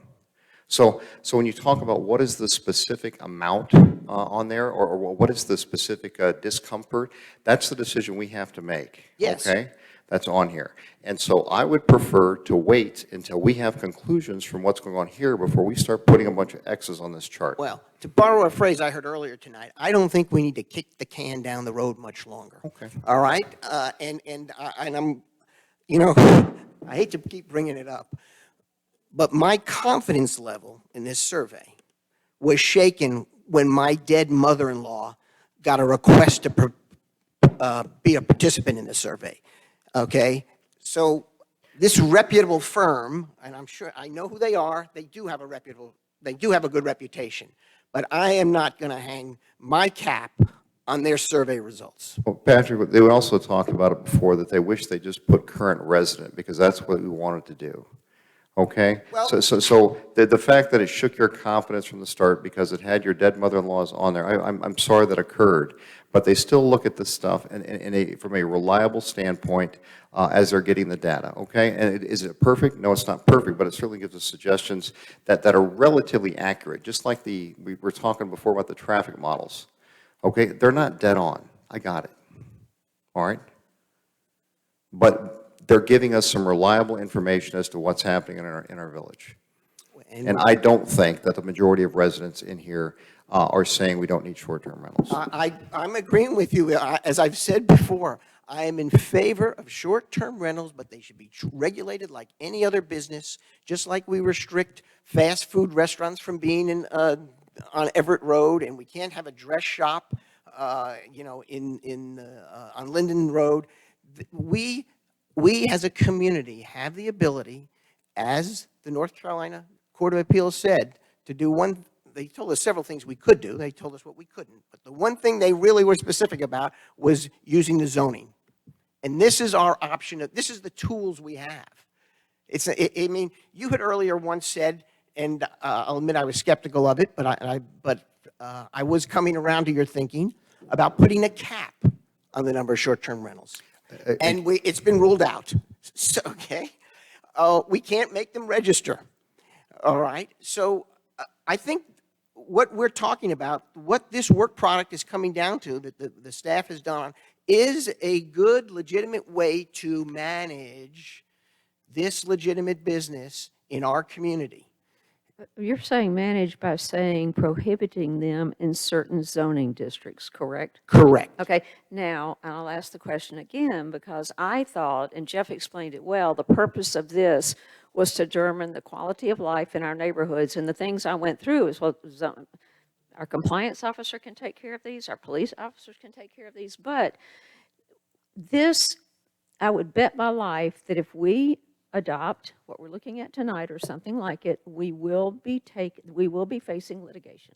Okay. And it probably will be a test case. I don't know if you know what a test case is, but it's one that addresses issues of first impression, and it's the constitutional issue that was brought up in Wilmington, and it wasn't there, it was argued, but it wasn't addressed by the court. So my guess is it's going to be the constitutional issues, and it will go to the Supreme Court. So it'll be very expensive litigation. Okay, well, Well, I don't think I'm sorry to even have that raised. I don't think we know that. I don't think that. Well, let's We're just, one community across the state of North Carolina. You know that? And most all the communities these days are looking at. I this don't know problem. that for sure, but I know that the constitutional issue was something that we have discussed, and that's why we did this, so we could establish and I'm going to quality of agree life. with you that it could go to litigation, but I'd like to take you down memory lane. About a year ago, this council spent a great amount of time debating the tree buffer. Yes, Okay? and I thought that It would spent be- a great amount of time. And in the end, it passed overwhelmingly, 4-1. But there were two overhangs during that debate. One was the threat of litigation, and the second was the threat of legislation. And neither And happened. neither has happened. And I was wrong. Okay, so, But but I- that doesn't mean it couldn't happen in this case. Uh, But well, I'm saying to you, it is worth us trying to fight for this on the behalf of our residents, because this is clearly the opinion of our residents. Well, and Not of all the people who own STRs. I've told you about the number of emails. I count them from out of state. I had 134. But they're not from Pinehurst. And I think that's the distinction I'm trying to make. All right, let me, in our operating procedure, SOP binder, there's one little blurb, and it talked about we assess our risk, and one of them was litigation risk. And I don't know how we go through that, but I would think that if we have a process for assessing litigation risk, we would want to do it in this case. I concur, and I think that's where Mike Newman comes in. And we've heard from Mike. Yes, we have, and we need to hear from him again. And I'm not opposed to hearing from him again. And I remember one of the things he said in our meeting was that the North Carolina Supreme Court has never said renting property is a fundamental right. And That's why- it. I remember that vividly because he was giving us an honest, I thought, parameters of what we face. Patrick, that's why I think this could be a test case, because our Constitution looks like the Texas Constitution, and the Texas Constitution said that. Our Constitution, I don't know if our provision is identical or so similar, it's treated identically. But I think, and Jane, I don't know if we're going to face litigation, but I think that is a real potential. And I just think we have to go through whatever we go through. And also, you know, I think this is another one of those complicated issues. We've had downtown businesses who say that's going to hurt business. Do we care about the economic impact to our downtown businesses? I think Of course- I certainly care. Well, of course we do, but, I don't necessarily personally agree with the fact that, or the statement that's been made, that if we don't have large volumes of STRs in Pinehurst, that downtown businesses are going to be affected that much. I don't. Well, and I don't know. But that's just my personal interpretation of the data I've read and the information we've had. I think one thing we can, go ahead, Lydia. My point is, to me, that's something we haven't considered. Have we considered the impact on golf in the Sandhills if we do this? And I say that, you know, I think I live in a different world when it comes to walking golf courses, because I host so many players for U.S. Opens in North and South, and I'm out there and I talk to the people out there who are staying in short-term rentals in Pinehurst, and they're respectable. I think, I don't know the answer to this, but I think it's worth considering. What would be the impact on golf in the Sandhills if we eliminate short-term rentals in single-family neighborhoods? To me, it's a relevant factor, and I don't think we can just blow over it. I agree with you, and perhaps we can refer to the head of the Pinehurst Resort and Country Club, who sent us all an email Well, I also, that was very complimentary of the direction we were going in. but I And, think, I mean, who else, who's the biggest authority about the fact that well, golf in Pinehurst? I think you've got U.S. Kids Golf. I think you've got the tournament office. John brought up a great point today. You've got high school golfers here today, and a bunch of them are in short-term rentals. But I think there is a potential impact on golf in the Sandhills, not just Pinehurst, that is a relevant consideration. So you've got the legal considerations, you've got the impact on businesses, you've I got, think the resort's opinion about the direction we're heading in is a pretty good indication of what they think the impact on golf is. so are you, how about U.S. Kids Golf? What about U.S. Kids Golf? Do you know how many kids come here to play golf in tournaments and They've been coming that's here to all- play golf since before the last 2 years, which is when there's been this big mushroom in the number of short-term rentals in single-family neighborhoods. And we have been hearing from people from single-family neighborhoods across the village that they're being driven crazy in their homes by bad actors yes, we have sat here since January and listened at every single meeting that we've had to people coming in and sending us emails too and saying, Then why do we do What this? happened to, next door to my house or across the street from my house? And they are, we can't allow that to happen. Listen, if we can't regulate this business use, which in my opinion, it's a business use, if we can't regulate that in the residential zones, how do we then, is it that we can't regulate that there can be no retail in the office professional zone? Gosh, we must be violating everybody's constitutional rights by saying if you've got a piece of land in the NC zone, you can't have OP uses.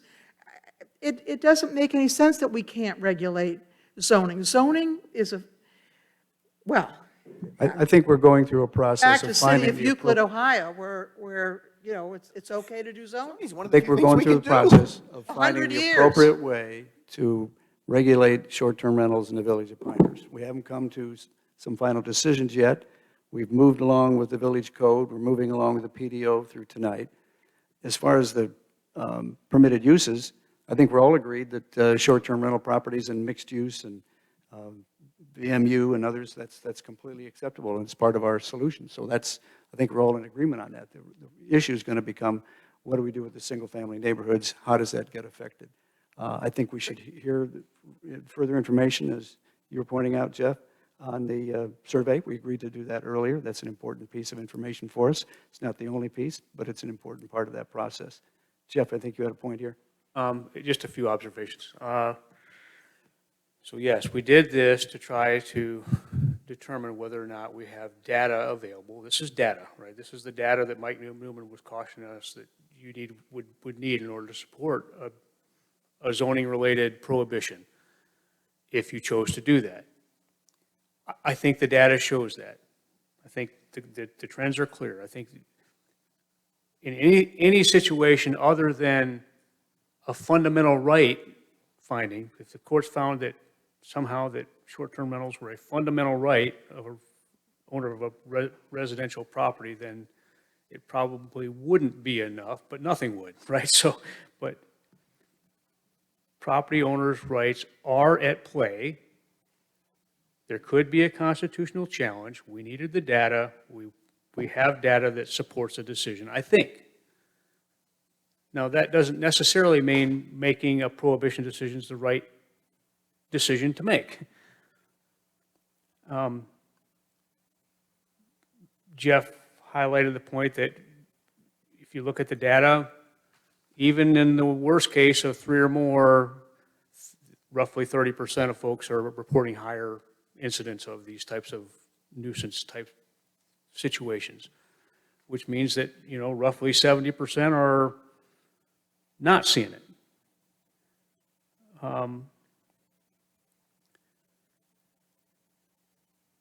There's more than one thing going on here. We just adopted municipal code regulations. We're enacting regulatory measures surrounding the use of short-term rentals in the village, in the stuff that Darren just showed you. I think the question you have to ask yourselves is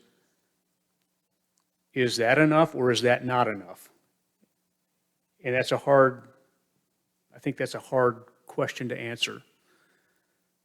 I do think that we all have just seen this data for the very first time, and it would be helpful for everybody to have the opportunity to reflect on the information, talk to other people about it, get Mike Newman's insights, talk to each other about it, and then come back and tackle this